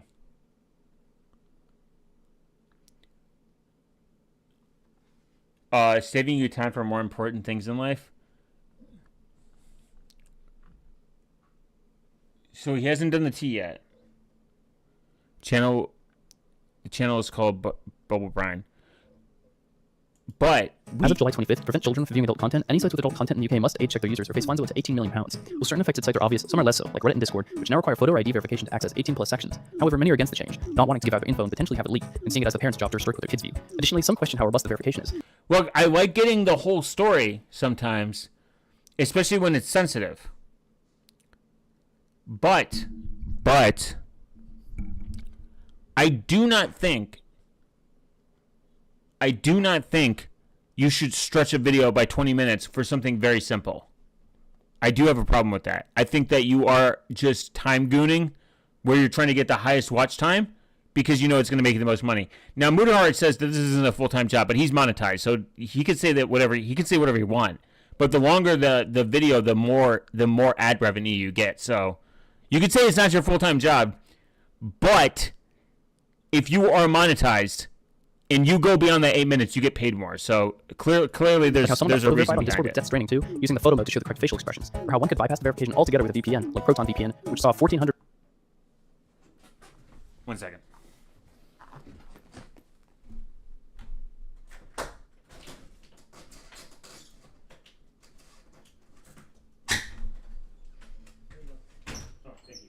Yeah, when you do meet at the door, I can leave it. Oh, okay. You understand? Yeah. Yeah. Yeah, thanks. Thanks.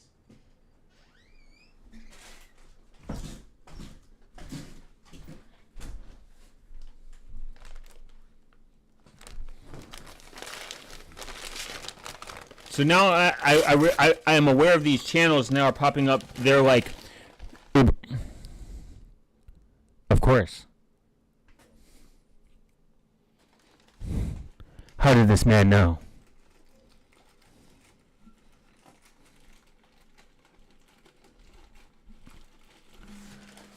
Look, I need vegan burgers.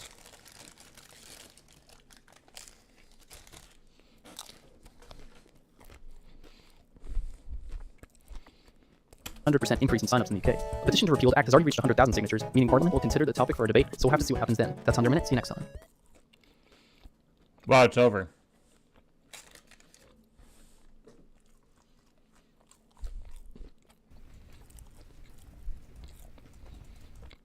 Hey, Rob Elder.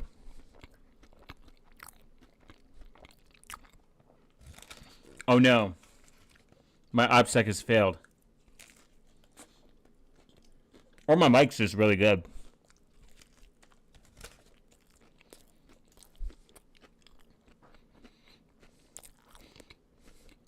Chips ASMR, for real. Wow, Secure Blue. If you're using a standard distribution such as Fedora, Debian, or Arch Linux, you probably think you have great security. While desktop Linux is still a viable option, it currently falls significantly behind alternatives like macOS and Android in several areas. Secure boot on Linux is not as robust kind of as chips are you alternatives eating? such as Apple Corn chips, of course.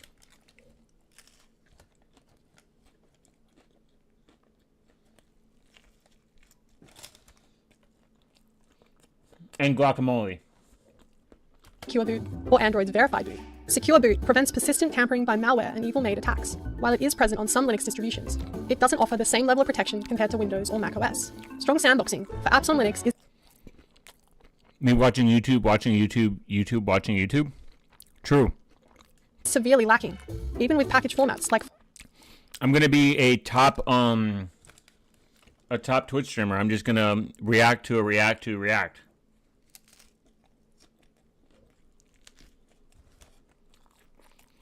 Flatpaks or sandboxing solutions like FireJail. Flatpak integrates Bubble Wrap, which is the most promising sandboxing utility for Linux thus far, but is still deficient in many areas and allows for unsafe defaults, which permit most apps to trivially bypass its sandbox. You need to use flat seal though.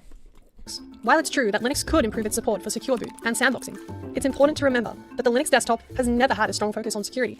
In fact, the security landscape for desktop Linux is characterized by numerous fundamental issues.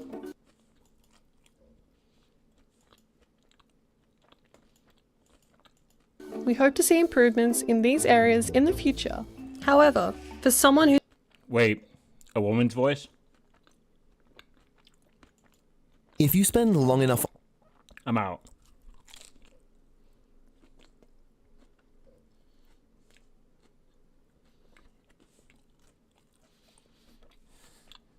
Woman voice mentioned? We're leaving.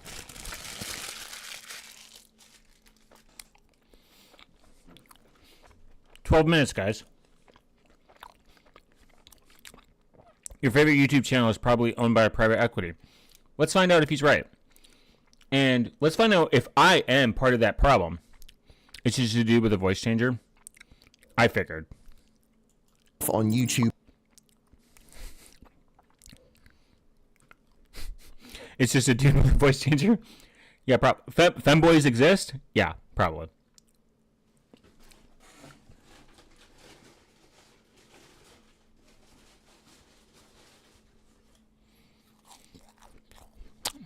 Minor verse.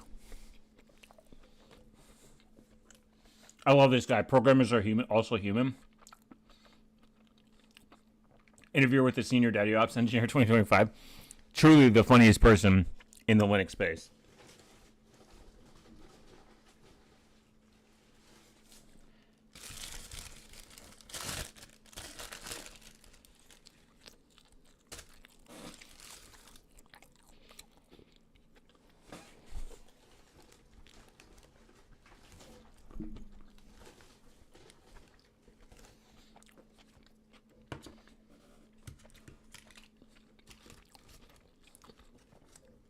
We'll never know.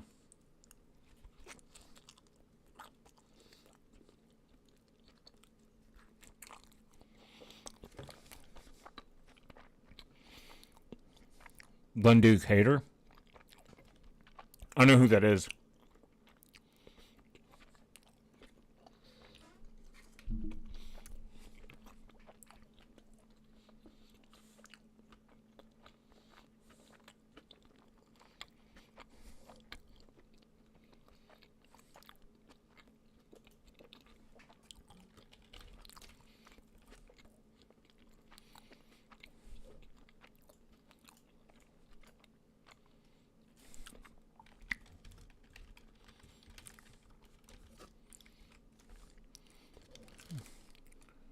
Oh, no, I don't know.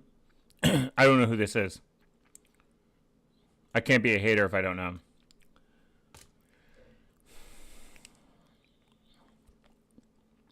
Oh, this guy? A quick warning before. I am a Lunduke hater. This guy's a fucking loser. Oh my god, dude. This guy sucks. He's like a boomer that's mad. Dead internet theories here. Woke right, bot farm.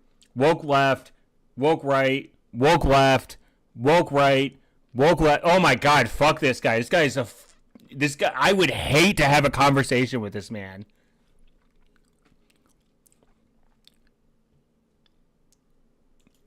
My balls hurt from listening to. I listened to this guy once, and I literally wanted to kill myself. It's just, dude, it's like you're 40 plus and everything is woke. Everything's on the left. Dude, this guy would be the most annoying person to be around. Someone Kenny from, all right, I'm going to rant for a second. Kenny from Mental Outlaw said, I would hate to talk to Richard Stallman because we would be sitting at a bar and Richard Stallman would go on a rant about how the screwdriver is probably proprietary and I can't sit in this chair. This is that guy. I would kill myself if I had to be more than 5 minutes in the same room with this man. Literally. He makes tech journalism for fucking retards that literally sit there and think about non-issues in the issue space. Everything's an issue. Everything is woke. Everything is left. Everything is right. It's like, God, I would rip my balls out of my own sack if I had to listen to this guy. Registered sex offender is no longer working at Canonical. It's just clickbait garbage for boomers. He's a boomer. He needs to get off the internet, and he sucks. The Luke Dick Journal is the latest bastion of true independent tech journalism. Retard. Ad-free. Retard. Big tech free. Retard. Audience supported. Retard. That's all I get from this guy. Retard. All right. End rant. Let's go over There's here. now a very good chance that a substantial And if he feels some type of way, and he sees this, fuck you. Does my opinion matter? Not really. I missed a decade where politics and people's feelings didn't matter. It's not just that, dude. Not everything has to be woke. Not everything has to be left or right. Not everything has to be political. It's just annoying. It's like you're a cesspool. And even if you fundamentally don't make content for that and you use it as clickbait title, then you are also part of the problem. You also suck. Like, look, I like guns. Guns are cool. Guns don't have to be political. People should have the right to defend themselves. It's not a left take. It's not a right take. It is, you should have the right to defend yourself. That's simple. That's all it is. Not political. The tools that are made today to make people to be able to defend themselves is the simplest take. Most of the time when I used to be anti-gun. I used to not like guns. I thought guns should be banned. All guns. This is just a pure novice confession. I, at one point in my life, thought that all guns should be banned. That was a stupid thought. Simple. That's all it is. It's not a political take. Politics didn't change my opinion on guns. People didn't change my opinion on guns. The woke left didn't change my opinion on guns. I talk to tons of people that do not own guns, and I think people should still have the right to own guns. That's simple. It's that simple. If you don't want to own a gun, that's fine. I don't take a political stance on it. You should have a right to defend yourself, whatever the tool is. I do hate these people in FOSS that are making everything in FOSS about random social movements and have nothing to do with the software. True, I agree. You should just do FOSS because I like free and open source software. Don't get me wrong.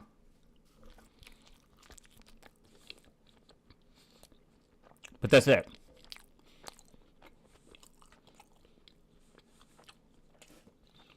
Share of your watch time is going to channels partially or... And look, some things will get political. That's fine. But if you make your whole identity about it, you suck. Not everything. It's exhausting. People do not like being around those types of people. They don't.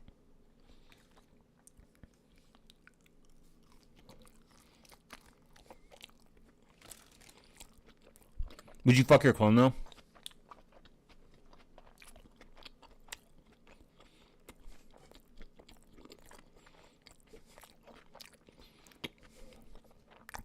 Oh, you mean your kid? That was weird.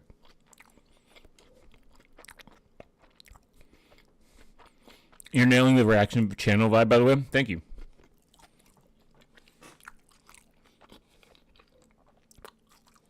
Now they can't DMC slash S slash question mark slash. Now they can't DMC strike me, brother. I think politics is fine. And I think it's important to vote. And I think it's important to be involved in politics on a local level.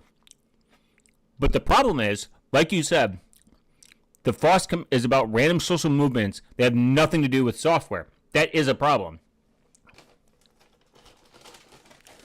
That means when people make social movements about literally nothing, like it's not political, it's literally just software, and you're like, why are they making this political? That turns people off because you are fundamentally not impacting society. If it has an impact on society and it has an impact on your local people, then yeah, it's fine to make it political because it has an impact. But it's not everything has to be woke left. Not everything has to be fucking alt-right. Not everything has to be political. That's the point that I make. That's the part why I hate the GNOME Foundation. I'm unaware of why I think they're bad at spending the money. I think that is one of the problems of the GNOME Foundation is they're really bad at managing their finances. Same thing with Firefox though. Anyone could hate that.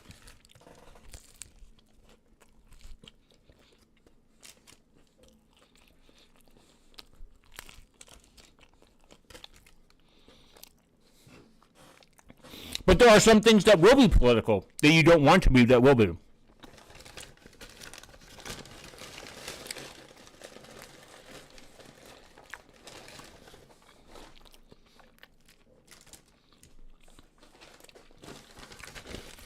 Yeah, Mozilla is so political too. Yeah. Sometimes for no reason.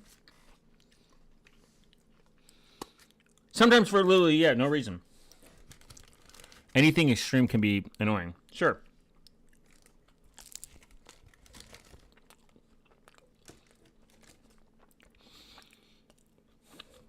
But some things are very tiring where it gets political and it's annoying.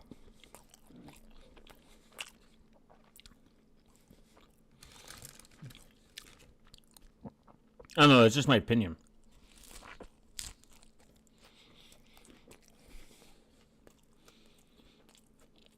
Like there are some, like the CBDC, that's political.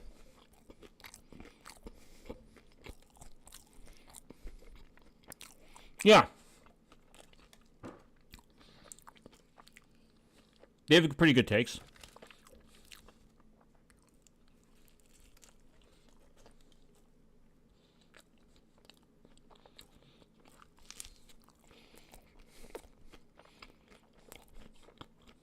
No, I did not.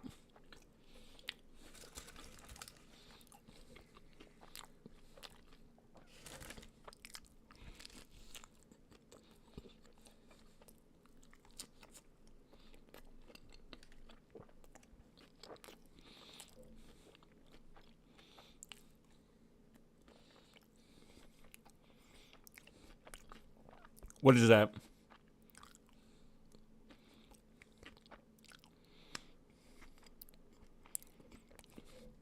I'm not thinking about purple. I'm just like,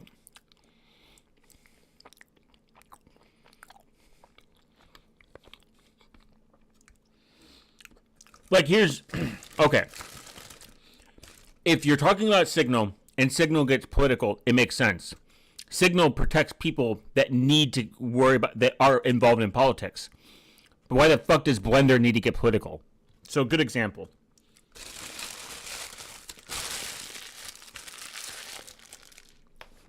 Actually, the most normative take is some stuff, some FOSS software that does not have a movement. Like Blender, like exactly, Blender. Blender does not need to get political.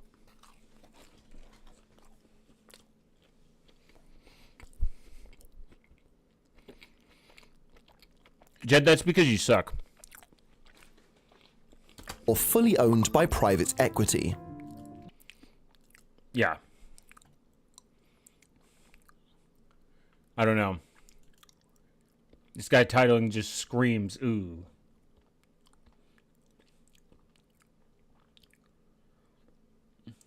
Ex Libre GitHub Wikipedia page defamed by convicted rapist and anti-Semite. But who cares? I know that sounds nice, but like, who fucking cares? Convicted rapists could be many things. I don't know. I think people take way... People are like... People take like... They like look into a slight case and they're like, rapist. They're all Apple lovers. I can't get in. You can still... I don't know. I've gotten everyone that I need to use. And this sounds insane. I'm going to sound crazy, and people might disagree with me, which they're allowed to. I do not give a shit what the developers of my software do in their spare time. Unless they fuck children. You fuck kids, probably not going to use your software. Most likely 100%.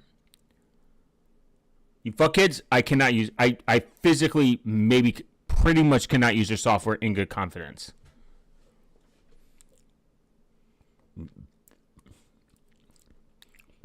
That is my red line. That's it. I don't want to support you. I don't want you to get money. I don't want you to get traction. I want you to go to prison. Anything below that is an allegation or crime or thought or anything, I do not give a fuck. Or words. Even if you have words that I don't agree with, I do not care. Richard Stallman said some weird shit. I still support GNU. Richard Stallman is not GNU anymore. There's a point where the creator separates from the software itself. If the software is a net positive, if the software protects my privacy, I do not care. Major firms operating in this space have raised billions of dollars collectively. Wait, hold on. Need to do 1080p. Don't forget. And need to do playback speed 1.25. So I no longer will get DMCA striked. Fuck you, copyright strikers. Companies like SoftBank, Amazon, Disney, Goldman Sachs, and Blackstone, and they are using that money to acquire YouTube channels as strategic investments. That's not surprising, though. What is it? Disney owns... Here's a map. A map. Disney. Companies they own. This is like huge. This was like every company Disney owns. Kraft. Oh my god.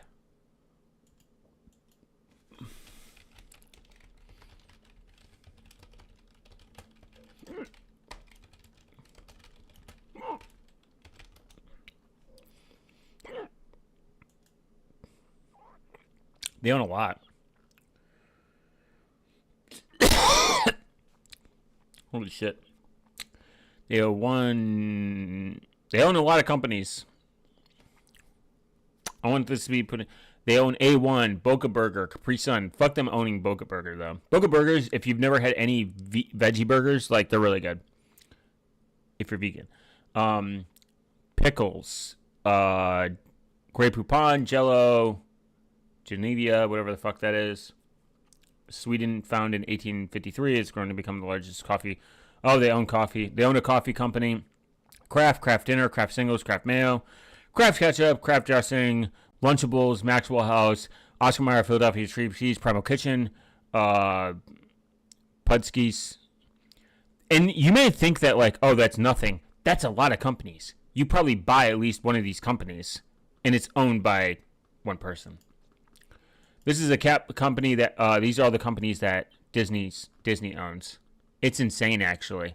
They buy they start shell companies to buy, essentially, these companies. Here. They own Marvel. They own stuff inside Marvel. They own Disney. They own ESPN.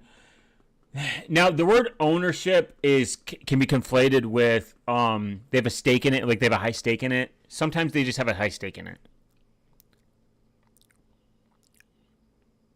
Oh, also, I've liked how because they own a stake in it, they essentially could have some form of say.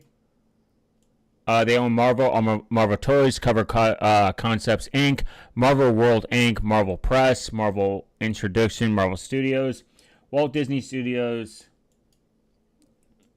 Look at this one. Oh, man, I wish I could just fucking zoom in on it.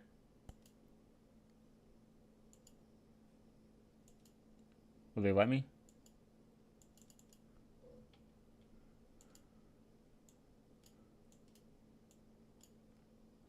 They own FX. They own like Carnival Studio. They Hulu. They own GoPro. That's like a lot, man. Walt Disney Parks Consumer Products. They own Disney Direct. Like, they just own so much that it's like it's hard to escape them. It really is. But back to... According to my own analytics, where YouTube lets me see what my audience watches, some of these names should be familiar to you. Task and Purpose, Veritasium, Donut Media, Simple History, Fern, Fireship, Economics Explained, Mentor, Pilot, Futurism, Astrum, The Drive, and History Hit have all publicly been acquired by private equity. So, Donut, not surprising. VE, not surprising. They're huge. I don't know who the fuck that is. Futurism.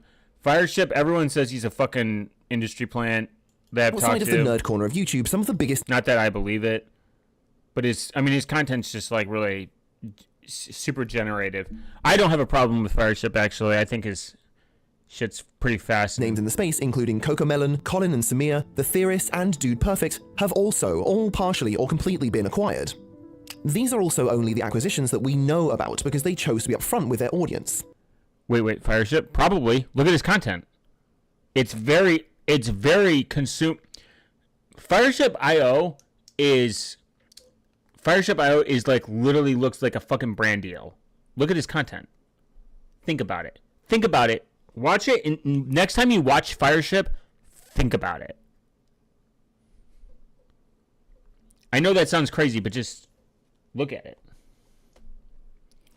These fuckers literally are literally...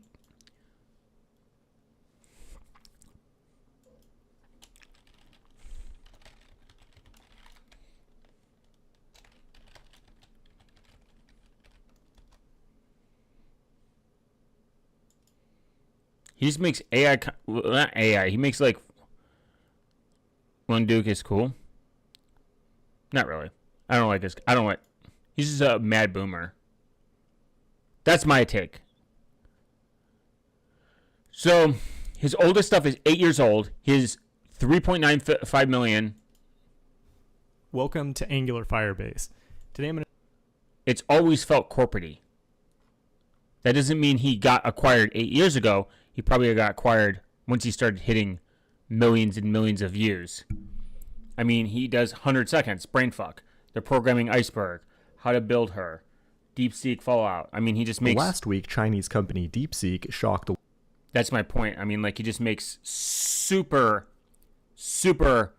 commercial friendly content.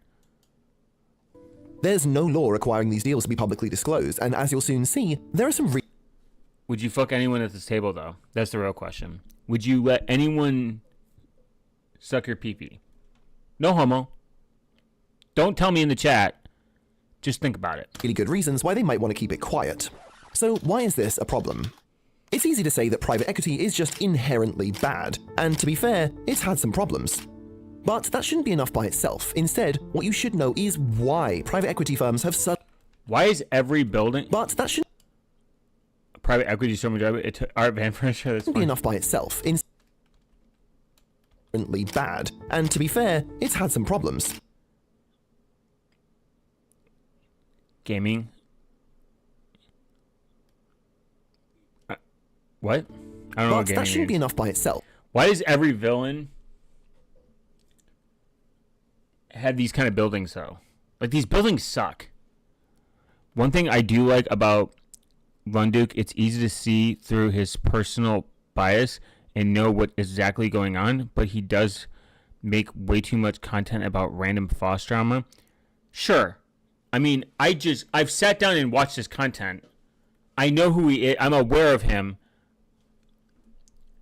Again, I don't think it's problematic to call out a problem in the Foss space. Those are the Doofenshmirtz Lab Bro. Doofenshmirtz Lab Bro. Tell me tomorrow. The thing is, I don't have a problem with someone calling out problems in the Foss community. I have a problem when you virtue signal a bunch of shit and everything is woke left, woke right, pedophile this, pedophile that. It's just cringe. And it's like, you're in your 40s, dude. Chill. Well, you look like you're in your 40s. You look old as shit. Like, the term woke has literally lost its value. You're a full-grown adult and you're clickbaiting titles to make content so people engage in it. And it's just cringe. It's okay to call it cringe. I think it's cringe. I like, whether he's honest, whether he makes good content is irrelevant. I think at face value, you're a fucking... It's like if a 40-year-old man adult or woman adult was on TikTok and they're like, the woke left, the alt-right, is just like, all right, you suck, and you're an adult. Touch grass, and fuck you. That's just my take. I mean, that's just my personal take. I think, like I said, again, I don't think there's anything wrong with criticizing instead Foss software, but the way he does it is just, ugh. It makes my skin crawl. Like, if Mental Outlaw was doing this, it'd make my skin crawl. I'd be like, you suck, and you're lame. I think we're the same age. He's like a Gen Z or a ball sack or something.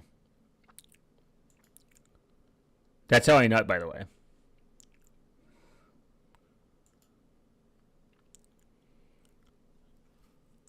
Like, that, there's nothing wrong with this. 72 million looked at videos. Linux YouTube channel hits 1 million subs. Or did it? Don't really care. But Alpine Linux says no ex libris for political reasons. I mean, whatever. You watch Luke Smith? I don't watch Luke Smith. I don't hate Luke Smith. But I know there's Luke Smith enjoyers. What you should know is... Guys, remember, I'm stopping every couple minutes to make sure that I do not get copyright strike. Why private equity firms... In between me watching this video and reacting, I am also shitting on another creator. Thus, protecting me from copyright strikes. And if anyone decides to DMCA strike me or copyright strike me, I will sue them. Have suddenly become so interested in YouTube for violating DMCA channels and what this will likely mean for the future of the content that you watch. I've figured out the meta, guys. I've discovered it. YouTube channels are really just businesses in the entertainment industry. Even I'll even be I'm charitable. Like, I get it. You need to make clickbait content, but it's Jesus Christ. Completely independent creators still need. I don't know how to drive it home. Isn't Luke Smith that one bald guy? That's like every Linux user. Every Linux user is bald. To cover their own living expenses, and creating content does cost money. Film equipment, software, location shoots, perhaps a hired video editor, it all adds up. A lot of medium-sized... I'm gonna call bullshit on this, by the way. I'm going to call massive bullshit. Gotta go. I got long hair, bro. With our help, you found the meta. True. With your guys' help, I did find the meta. So I've said this for a long time, for as long as I've been on YouTube, not just like making content, just in general, that a lot of these content creators scale up the quote-unquote production value way before they should need to, and they hire these editors, and they spend all this money going out, and they get a studio because they're fucking retards, and then they have to sell their soul. They have to sell their content. They have to sell ad space. They have to sell to scale. It's a bunch of bullshit. I followed a content creator for a very long time that said all he did, verbatim, was go buy some professional lighting, and he set up a studio in his house, and he made content. He literally makes... I don't like his content anymore because he's kind of scummy. But fundamentally, he proved a point that a lot of these content creators expand into this fucking unrealistic space. They have all this money going out, and they have to find a way to make it stable. They slab their stinky meat on a table and present it to everyone before putting it back in their pants and saying it was a mistake. Yeah, seriously. I mean, that's how you want to word it, sure. Name drop? No, it's not important. It's completely irrelevant to the tech space. They're just kind of... I don't like their content anymore. But that's the point. Is they edited it. They learned editing. They learned how to edit their own videos. All these content creators, editing is free. You can go learn how to edit, and some of this shit is like not even complex. It's a very easy way to. Some of it is very. I know for a fact, it's easy to edit. Like you're like, oh my god, this is not even that hard. Even if you minus the editing, say you just. My setting, they get these expensive cameras. They go well out of budget. See again, I might see Caden Live is. See again, I might see you, but Caden Live is base and see ya. Yeah, base, true. Caden Live base, very true, very awesome. See you later, based. Like Linus Tech Tips has like 50 editors. There's no reason. Anytime these losers come out and they're like, "We're struggling, guys." You're struggling because you literally took on a budget of a fucking multi-million-dollar media company on YouTube. Oh, dude, this one actually grinds my gears when these fucking assholes like make this content and then they go well beyond. But how did Smosh still makes content? They're not even relevant anymore. Yeah, you can hate LTT all you want, and I agree with you. There are people that make high quality content that do it probably at a fraction of the budget that they claim to be. You just don't know how to manage your money. You don't know how to manage your content. You don't know how to manage your information. You don't know how to manage your money. You don't know what you're doing. Just say it. Just say it. That's the problem with YouTube. Everyone needs professional editors, $8,000 cameras, a script writer. It's like, dude, fucking kill yourself. Your script sucks. Like, You're not even script writing. You're literally just staring at a camera and you're just reading off exactly what you're doing. You don't need a script writer for half the shit. like, I don't know how to describe it, but like half this shit that they probably waste their money on and then expect the user to donate, subscribe, buy their products, and fucking leech into their affiliate marketing bullshit is probably super unnecessary. Oh God, what is the name? Louis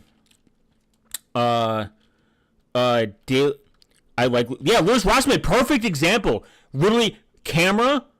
Oh my God, camera, microphone, done. Doesn't need to fucking edit. I love Louis Rossmann's content. There's this other one,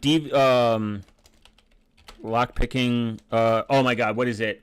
Ground vault lock picking. What is his name?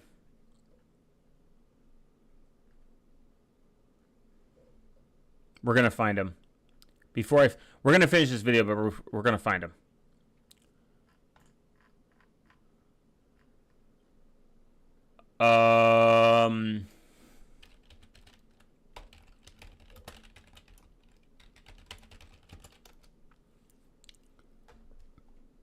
This guy. 174,600 videos.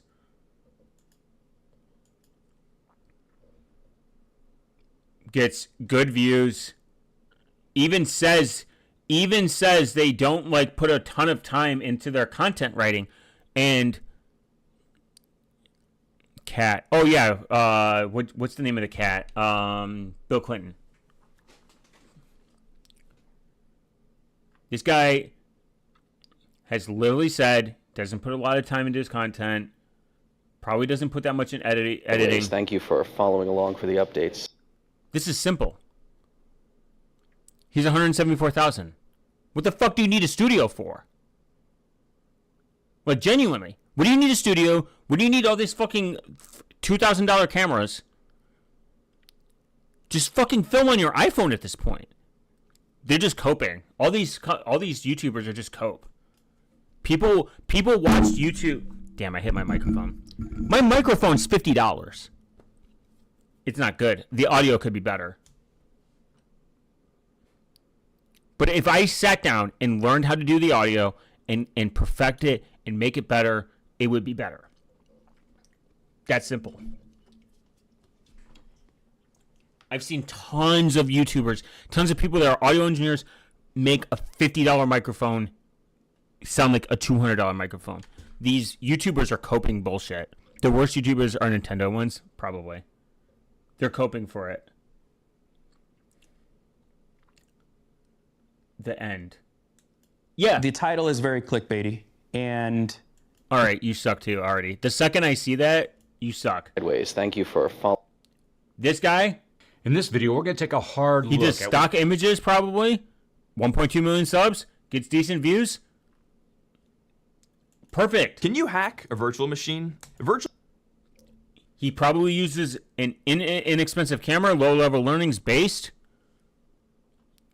Writes a very simple script and probably does all the... I think he has an editor.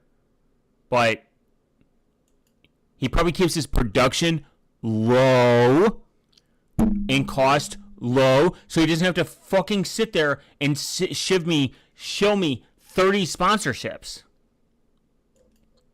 Just saying. Creators barely scrape by, paying themselves fairly. I've seen high quality YouTubers. YouTube has gone away from being yourself and just being a fucking shill for a company, or a product, or a sponsor, and it's depressing. It's really depressing. It hurts my soul. We're gonna get rid of this though. Right here. What were we talking about before this? The grown adults that get excited and cry for new Mario games, for real.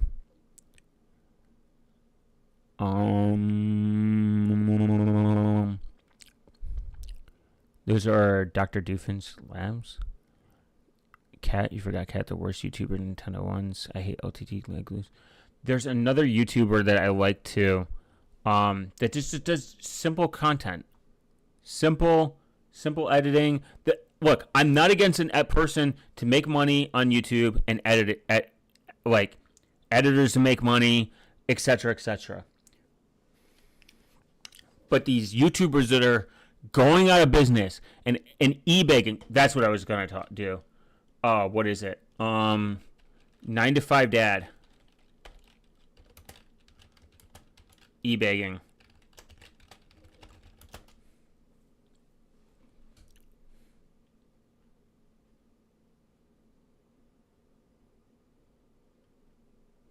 Nine to 5's fine though. I don't know why people hate it. By the way, these guys suck too. They're so boring. I have $100 mic. Should I start a channel? The grown adults say, I have $100 mic. You should. Look at Robert Elder Software. Make simple content.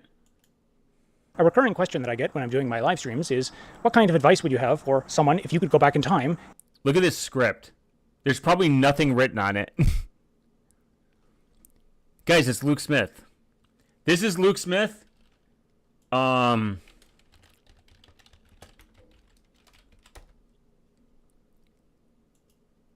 this is female Luke Smith.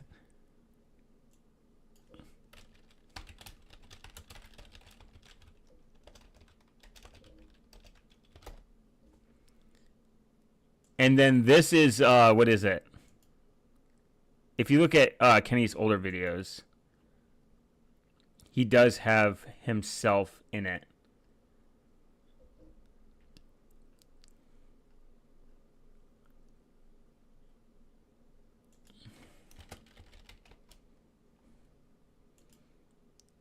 To defend yourself. This is Black Luke Smith that uses OpenBSD and has a firearm.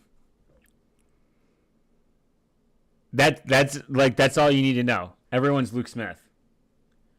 But there's what is it? 9 to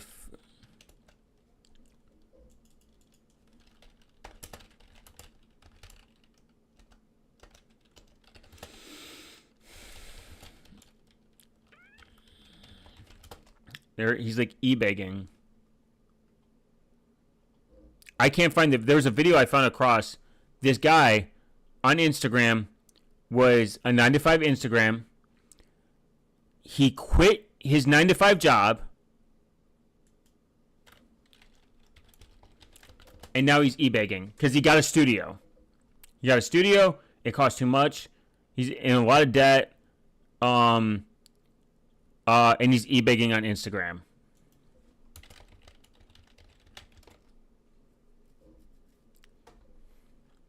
I'm never going to find it because it's just a bunch of fucking losers saying 9 to 5 sucks.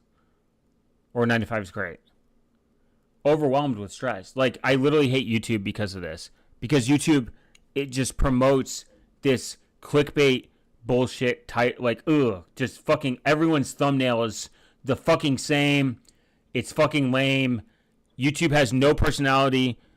Is this the video showing up? No. Wait, what?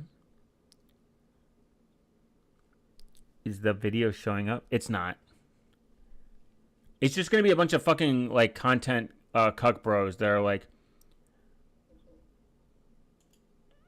please give me $1. Oh, I have no money. Just $1. I'm broke too. $1. I really don't have money, but how much money do you make from begging? $150 a day. Give me that shit. Please give me. yeah, this is out of touch too. This guy sucks, and he's retarded, and he doesn't understand. He doesn't understand that that's not true. Oh wait. Give me $1. Please give me $1. Yeah, this guy sucks, by the way.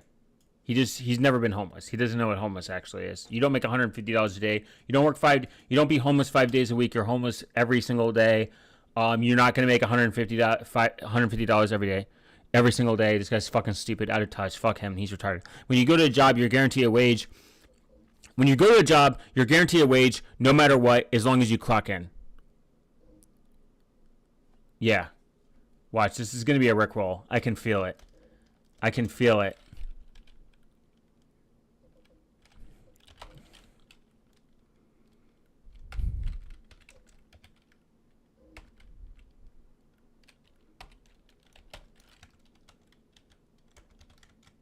Is it a Rickroll?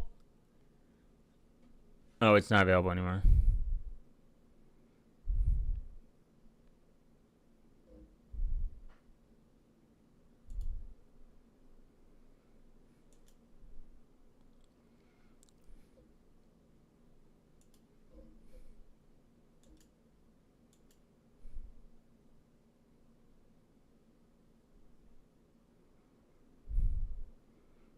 I did type it wrong, probably.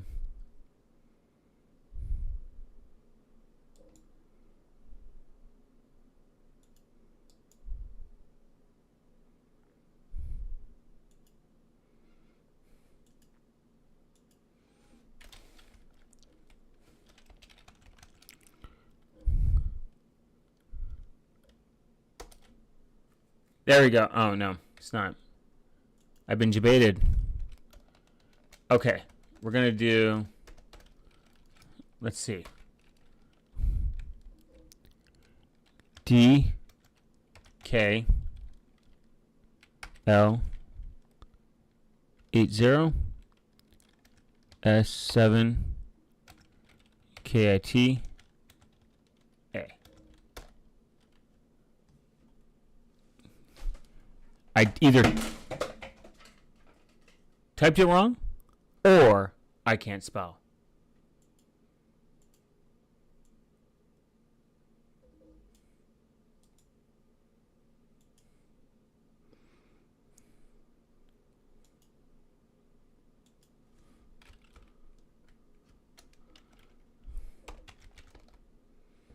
Unless it's an I.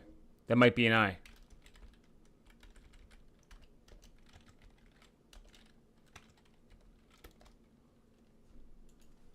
That might not be an I.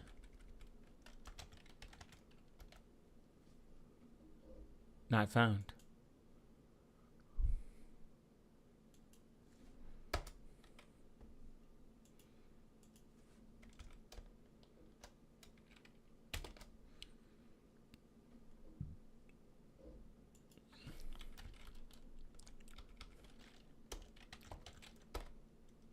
Oh, wait. Oh, no.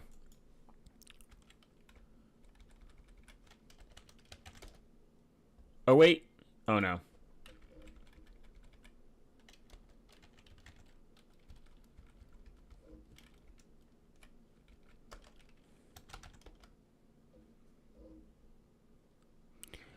It's not. It's not it.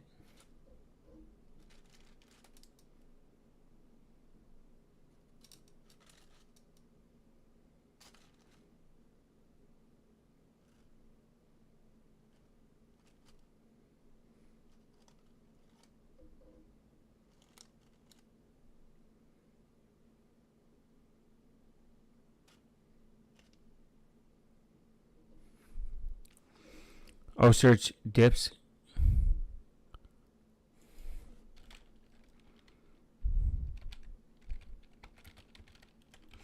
Oh, no, it's not. It's not DSP. Oh, my God. It's not him. This is somebody else. I'm going to have to...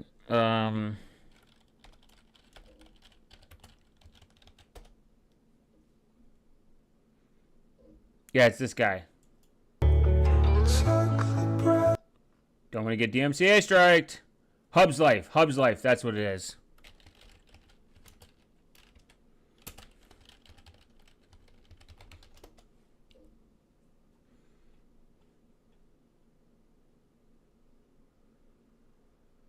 What it's like being a homeless teen? What the fuck? This has to be fake. You can't... You're telling me... These homeless videos...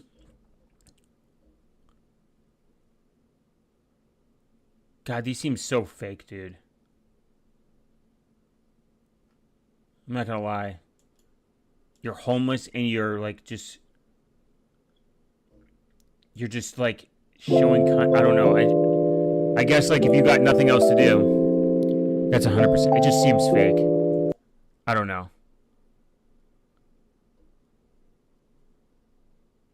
You're homeless, but you're...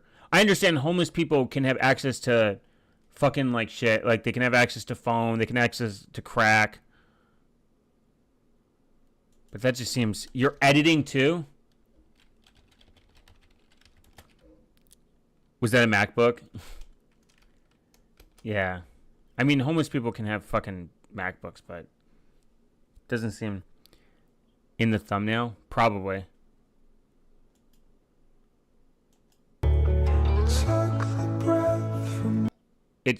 It just seems super not genuine.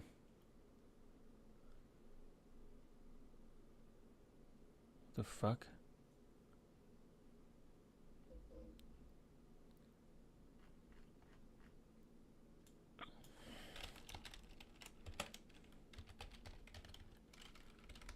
Yeah, I think it's... This was it. Okay, so I'm just going to say this straight off the bat. This is going to be one of my most unemployed videos you guys have. More of the story. Stop idolizing these influencers. True. I didn't watch the video, but like I've seen the content, the comments. Apparently, Danny Gonzalez did a video of the dude where he quit his 9-to-5 and rented an office to be a self-employed influencer. And apparently, this retard worked for a Fortune 500. So this guy was probably making like. This guy Hub's Life was probably making like $100,000 a year, maybe 50, maybe 60, maybe 80. He quits to be an influencer like a fucking retard, and now he's e-begging. Have ever watched, but I feel like it was just I just gotta talk about this. This was actually recommended to me from a member in my Discord server, so make sure to go join that up, link in the description. But yeah, it all starts here, right? There's this influencer who goes by the name of Hub's Life. Now Hub's Life is not just an influencer, he's a lifestyle influencer. And he's a lifestyle influencer who shows off his daily routine working a 9-to-5. Here's one of his videos. Day in the life of a guy with a 9-to-5. As you can see, pack up and head out for the day. That's one of his staples. Imagine like having all this time. Long to just upload. Check the title.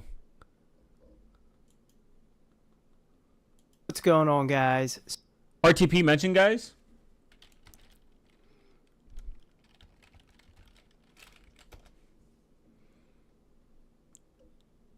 ID verifications could fix the dead internet. I'm not going to entertain this, but if this is true, this man needs to fucking jump in traffic. Just play in it. Just play in traffic. If you, for a second, think that ID verification should ever be done, fuck you.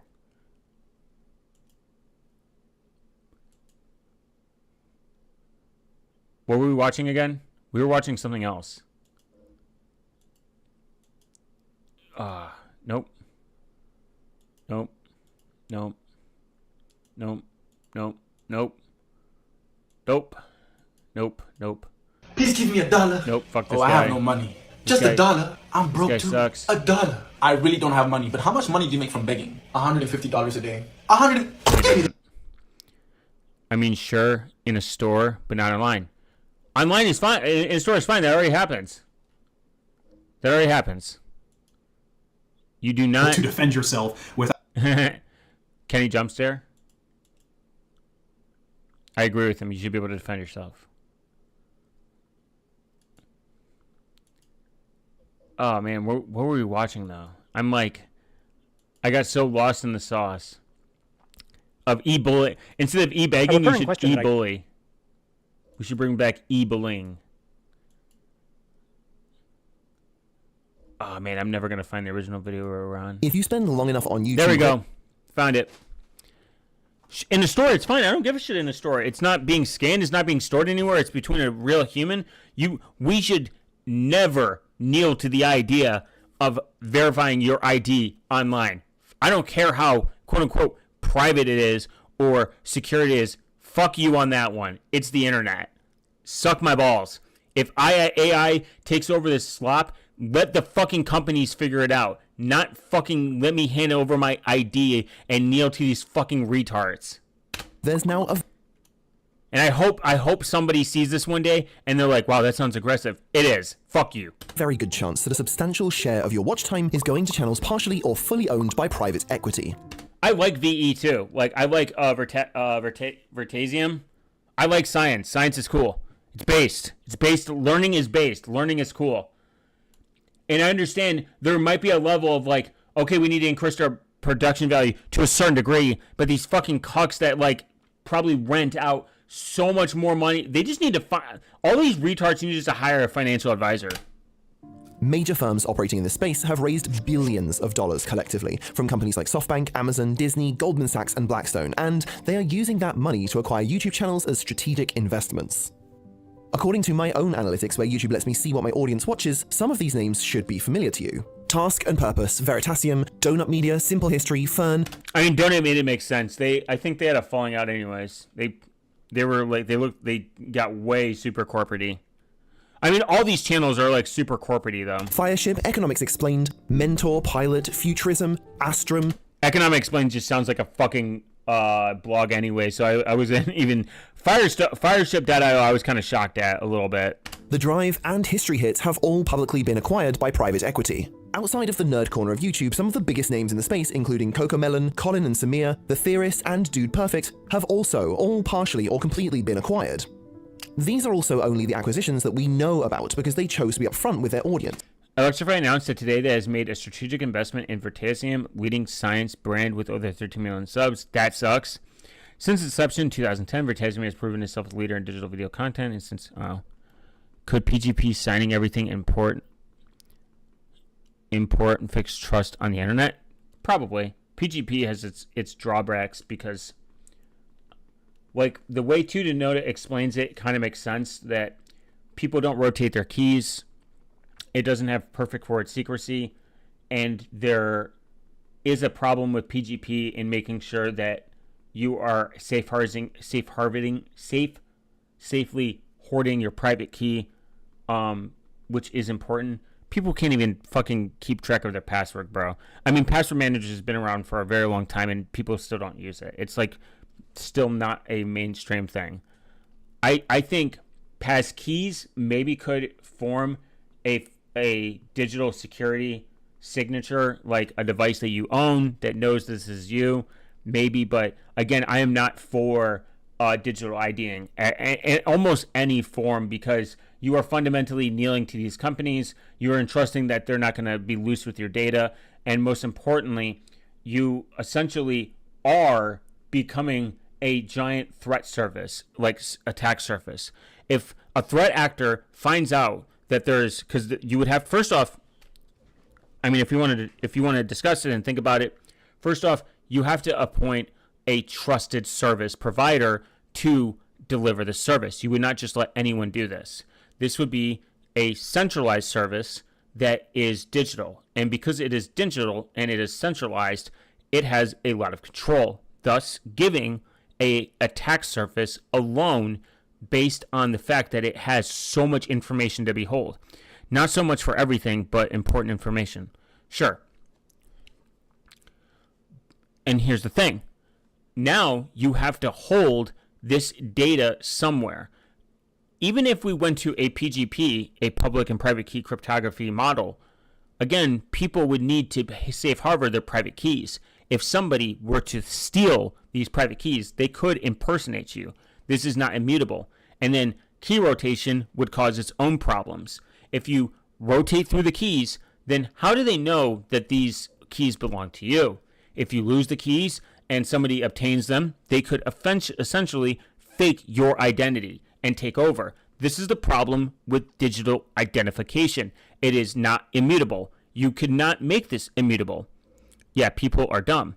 And if you made this immutable, that means somebody has to hoard this data in a sense, in a place, whether it is a centralized service, then that in itself makes an attack surface. And because it makes an attack surface, you are fundamentally agreeing and entrusting that this company will safe harbor your data. Though we have learned that security is not a return on your investment. And because it's not a return on your investment, who would you hold this accountable for where you do not care about the cost? You would hand it to the government. The government doesn't have the best track record of securing its systems. This is fundamentally a circular problem.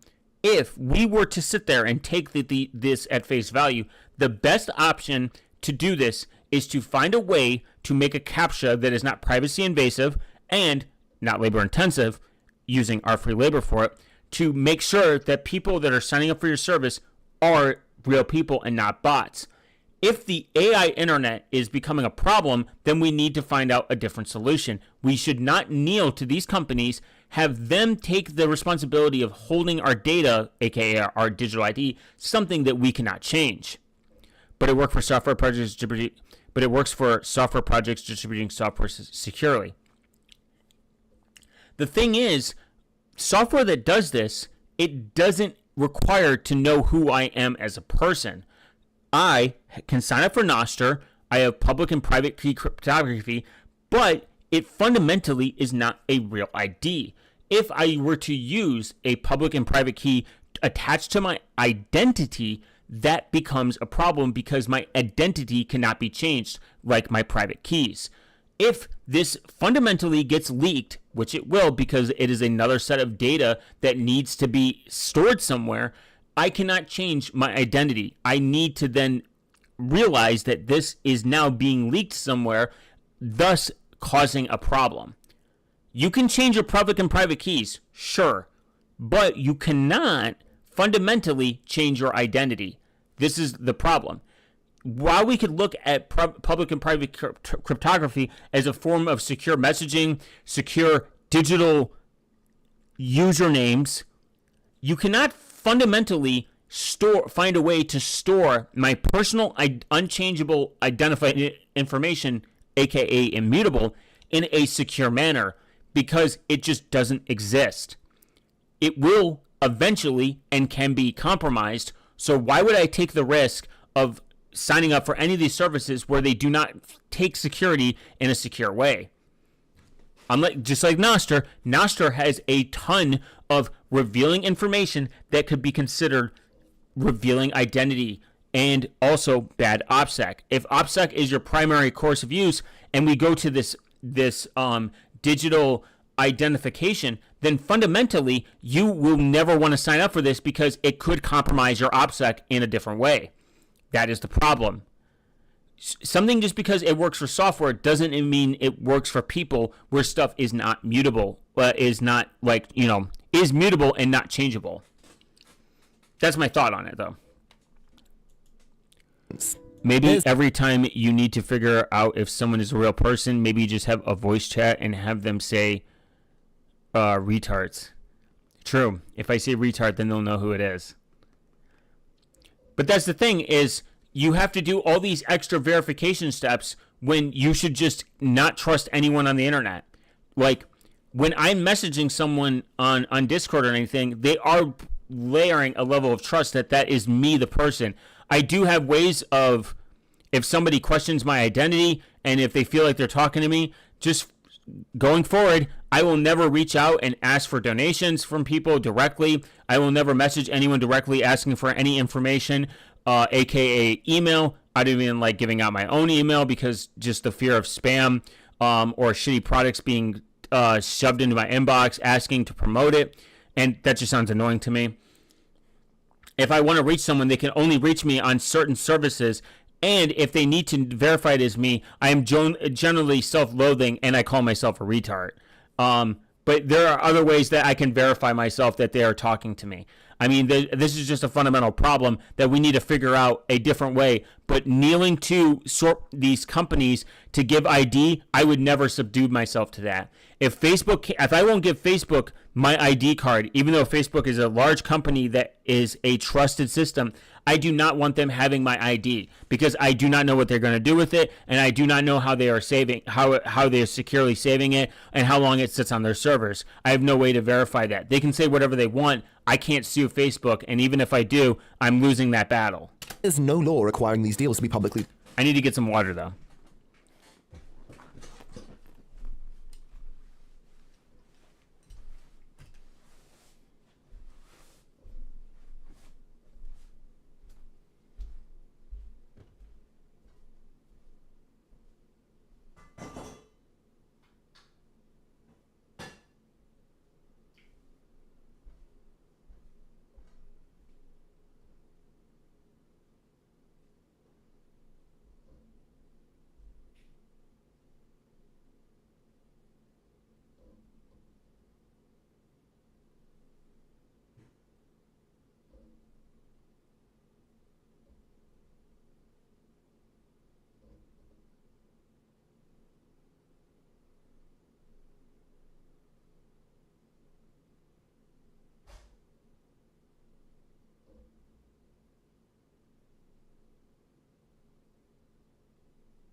All right, I'm back.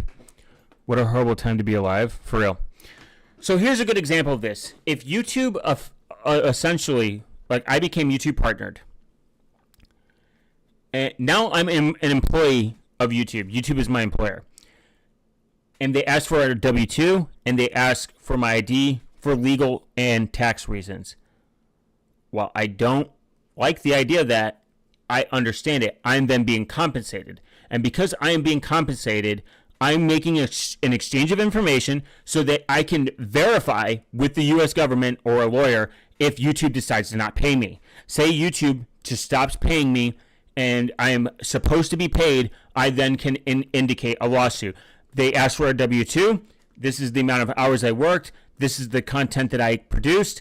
This is the monetization they are supposed to pay me. They have not paid me. I can then indicate a lawsuit. There are some cases where verifying who you are through identification can have its benefits. That's why when people say, I work under the table, they are essentially forfeiting any legal right and any legal lawsuit against them.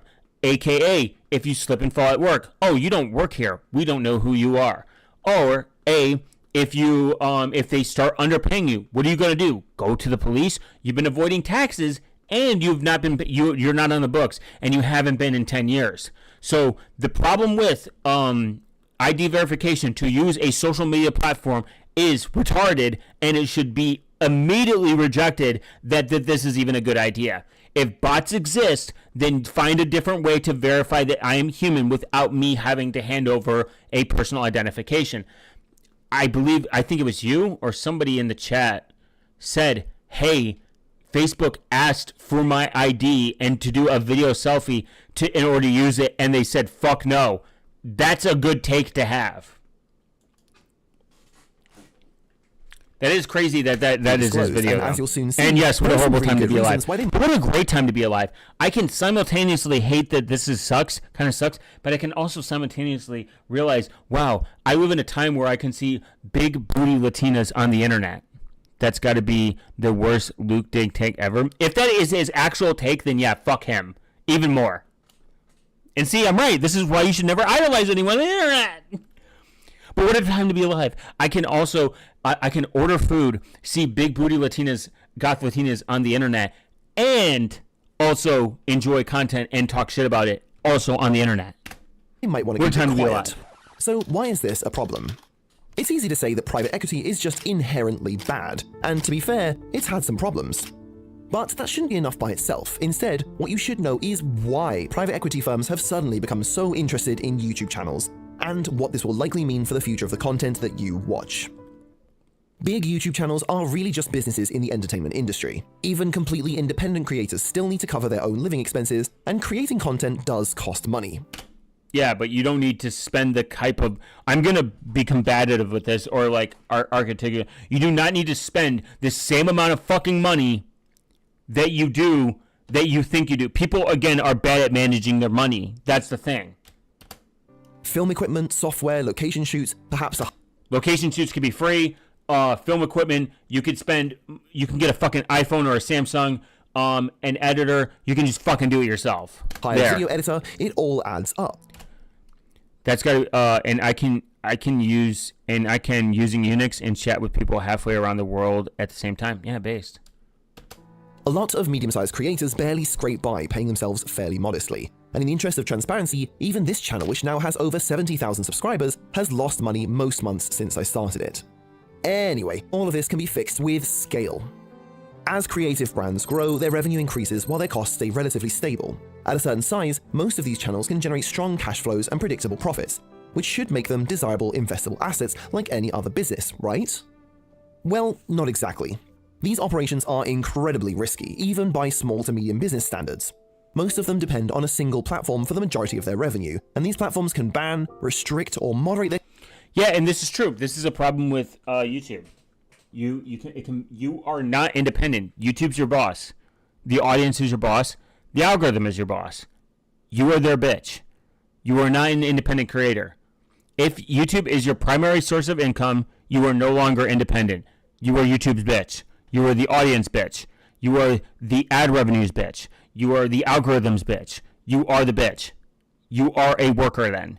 You are not remove independent, and you are the worker. If YouTube is your only, if 80% of your income, if ad revenue is 80% of your income, if your audience stops liking your content, you are their bitch. End of, simple end of story kind of thing. This is why you should never rely on YouTube. Do Patreon, do Rumble, do Odyssey's shit fucking cryptocurrency. Donos. Think of a different revenue stream. I'm your boss. You are. I'm the internet, but I would never rely on YouTube as my main form of income. That'd be retarded. I will never be YouTube's bitch. I will never do YouTube full time. Even if I could make as much money as possible from YouTube, I would never do it full time because I am YouTube's bitch at the end of the day.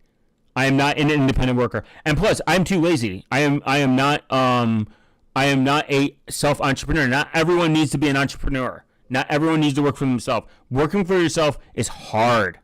It's a very difficult path. It's not easy. You got to clock in 24/7. There are YouTubers that tell me the hours that they put into their fucking videos, and I'm like, you quit a 9 to 5 to do what? You quit stable income to do what you love? Bullshit. Fucking the dumbest thing I've ever heard. You're telling me you put 70 hours a week into videos and you love this? I don't believe it. Overnight, often with little to no. But if you do, and you do love this, awesome. Before the rage bait comes in. Explanation. Sunny V2 and about. But to say that you are your own boss, you are not. You stop uploading content, you stop getting paid. Your ad revenue will go down, your views will go down. There are very few YouTubers that would make it out the gate, just stop uploading. I think Mr. B said he would be fine because his videos get millions of views. About a dozen copycat channels have built their entire career on saying that the algorithm stopped recommending their content, because it genuinely happens so often. Yeah. On top of that, most of these businesses depend on a single personality to host the content, even if there's a larger team working behind the scenes. Human beings, especially those that share their lives online, can get burnt out, get embroiled in controversies, or just fall out of favor with an audience that outgrows them. Typically, the wealthy investors and lenders that give money to private equity firms for them to make their acquisitions would be scared away by these business fundamentals. But over the past 5 years, a few things have changed which kicked off the great buy-up. The first major change was that creators demonstrated their ability to scale their own brands to generate profits. Yeah, but no one gives a shit about Prime. And like a lot of these things, a lot of these self-promoted products, no one's waking up and buying fucking Prime and being like, this is my new personality.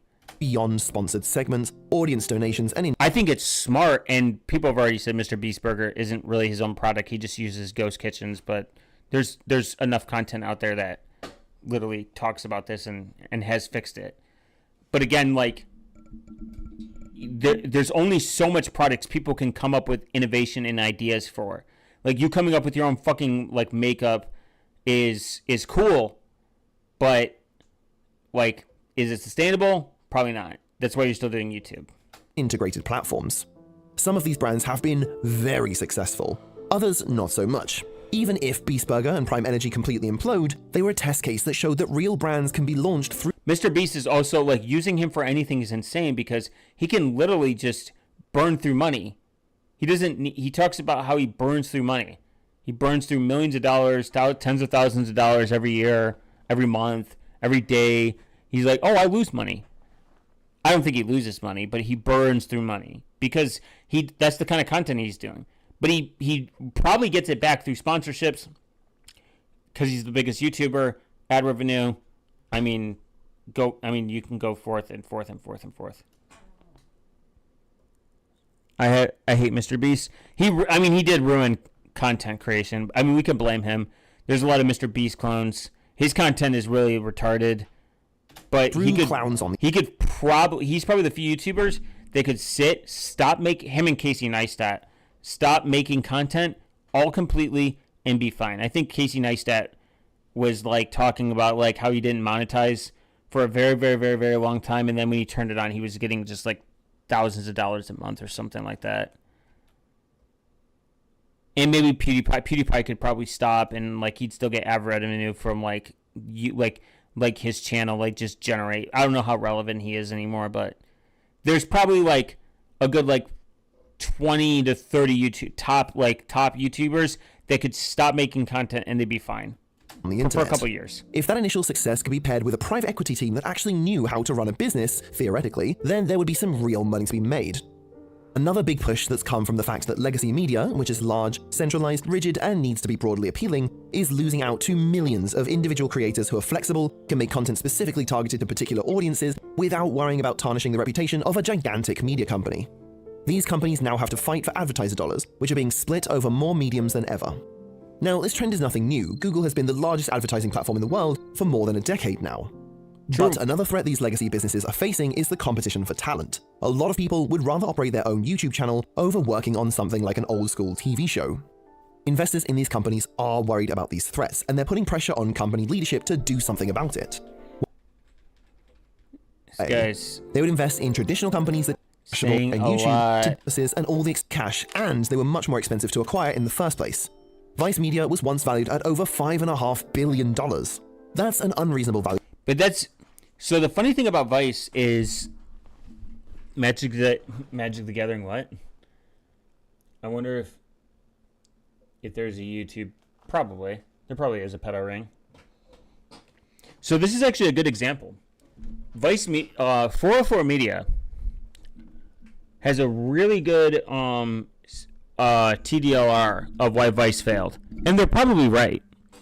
Vice Media mismanaged their money. They opened up a ton of offices.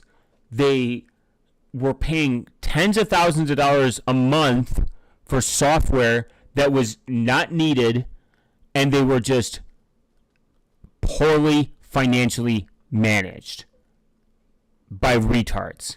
So to bring up Vice Media and say that its biggest problem, anything beyond that it was a terribly financially managed, just shows you that YouTubers are the same fucking thing. They are financially mismanaged. They probably buy overpriced, shitty software. They overpay editors, like to an insane degree, for fucking editing. They buy $20,000 to $30,000 cameras for a fucking, and then they pay a monthly for a studio. Like, eat balls. They just love to, like I said, content creators love to make up shit that they're like, oh, I need this. Oh, I need this. Before they realize, wait, I can operate on this. What video editor do you use? You can use CapCut. It's free. I use ShotShow. And then it depends. I do Power Direct if I'm doing it on my phone, because sometimes just editing on my phone is just a little bit easier, because I don't like to edit. Editing sucks. Editing's boring. I think editing is, people that tell me they enjoy editing, I think they're making it up. I hate editing. It's just not fun. It's not like I'm editing a movie where it feels like I'm actually doing something. Editing a YouTube video doesn't feel the same probably as editing an actual film. That might be a hot take, and I might get hate for it. Understandable. I think there's a YouTuber, I remember, he releases like one channel a year, like one video a year. He puts a lot of thought and time into it. He primarily survives off Patreon, and I don't think he puts that much time and thought into the editing and the software aspect. Valuation for an organization that primarily distributed through a YouTube channel and a Facebook page. These are pages that get similar monthly viewership to Atriox's Daily Clips channel. Now, clearly these are not the same thing, but one is obviously much cheaper to operate than the other. On top... Yeah, but Vice chose to make these financial decisions, and they suffered for it.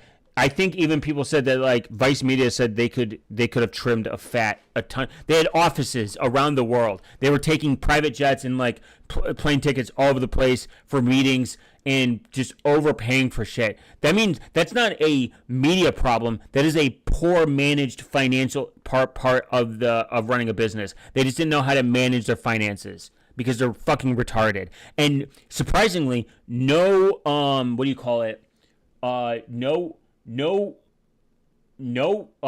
accountant came in and was like, hey, You guys are dumb. Let me fix this for you. But I digress. Of being generally more advertiser friendly. The channel Modern MBA did a deep dive into these companies and their respective failures. He did a better job than I could ever do, so instead of retreading the same details, I'll just leave a link to that video if you're interested in that comedy of errors. Look, you can skip that video. This video, you can skip it. Straight from 404 Media, people that worked at Vice said they just didn't know how to manage their money. So there instead of retreading the same details... And BuzzFeed, probably the same thing. Gotta go to bed now. Night. Appreciate you, man. Thank you for stopping by. Thank you for dropping the comments. And make sure to like, subscribe. I appreciate everyone. Make sure that we share this content so I become super powerful. I also get a multi-million-dollar studio, and I pay millions of dollars for tens of thousands of dollars for a video editor, and I go financially bankrupt within a couple of years. I'll just leave a link to that video if you're interested in that comedy of errors. To build an online audience, they could just invest in private equity firms that would buy out people who already had an audience.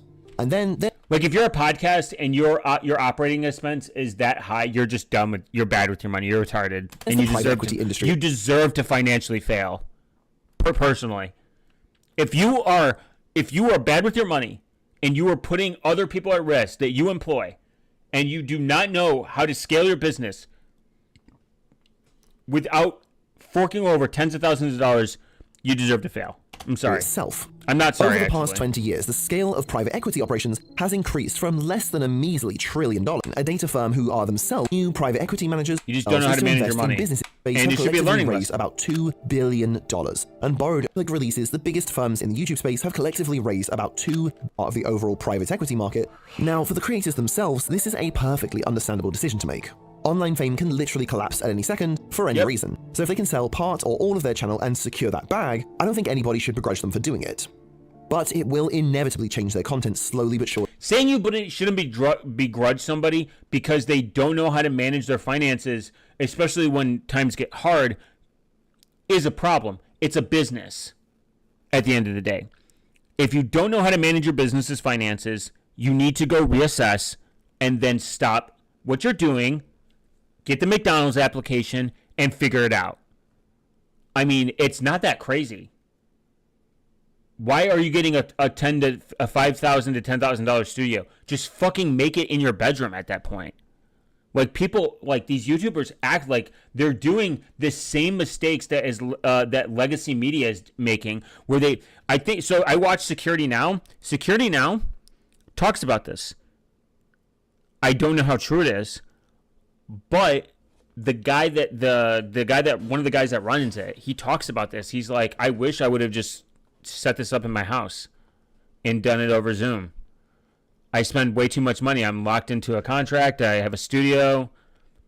I mean, he could just probably get out of the contract and just figure out and do it just downscale. But I'm just saying, half these fucking retards don't need to be throwing all this fucking money and then complaining that they're not making enough to cover the cost. And saying that they can't scale unless they do. Like, who the fuck is watching YouTube to see a set? You're watching for the people. You don't need a fucking whole ass. You do not need a set to do YouTube. You don't need a set. And you do not need a fucking studio. It's bullshit. It's a bullshit excuse that just you don't know how to manage your money. One of the things that made YouTube channels a viable investment in the first place was their low overheads. Yeah. A team of 2 or 3 people with off-the-shelf equipment can produce content that would have taken a whole studio at legacy media companies. But when a channel is acquired by a private equity company, they become the overhead. The analysts, business development managers, strategists, and acquisition teams all need to be paid as well.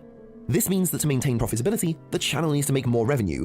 We also want to seek to do well with the algorithm, accompanied by hyper-optimized thumbnails, parameters of what will optimize retention. Channels will share management resources with one another. Now, independent YouTubers are absolutely guilty of this as well. I've personally spent many late nights making minor adjustments to my thumbnails to help my videos do just a little bit better. Oh my god. The thumbnail. But without a bloated team that needs to be paid and investors that need to be kept happy, independent creators do have a little bit more leeway to take some creative risks from single pieces. This is amplified by a single creator. For a lot of regular viewers, Dr. Muller is Veritasium, but if you've been watching the channel recently, you'll notice that new hosts are slowly being introduced, so the whole operation isn't as singularly focused on one personality. The business case is that it cuts down on something called key man risk, which is where the entire operation depends on one single person to continue. Since Veritasium isn't actually Derek's business anymore, there's nothing to stop him restarting a new channel from scratch or just retiring, since presumably he made millions of dollars from the acquisition in the first place. I like Veritasium. I don't think it needs another person to be efficient. Veritasium's great. That's my personal take, but what are you going to do? I don't think it would have failed. I don't think Veritasium would have failed because it's one person. There's tons of YouTube channels that have been around for a very long time, ran by one person, and the fall off is nowhere near like as bad. It's just make good content and continue to make good content, and people will watch and have good. I think good audio is relatively a good indicator because it's hard to. I mean, you can have a bad video and kind of like get past it, but having bad audio is just. I mean, that's the part that you listen to. That's why podcasts are so huge. I think these people are just making shit up at this point. I mean, that's I don't know. That's just how I see it.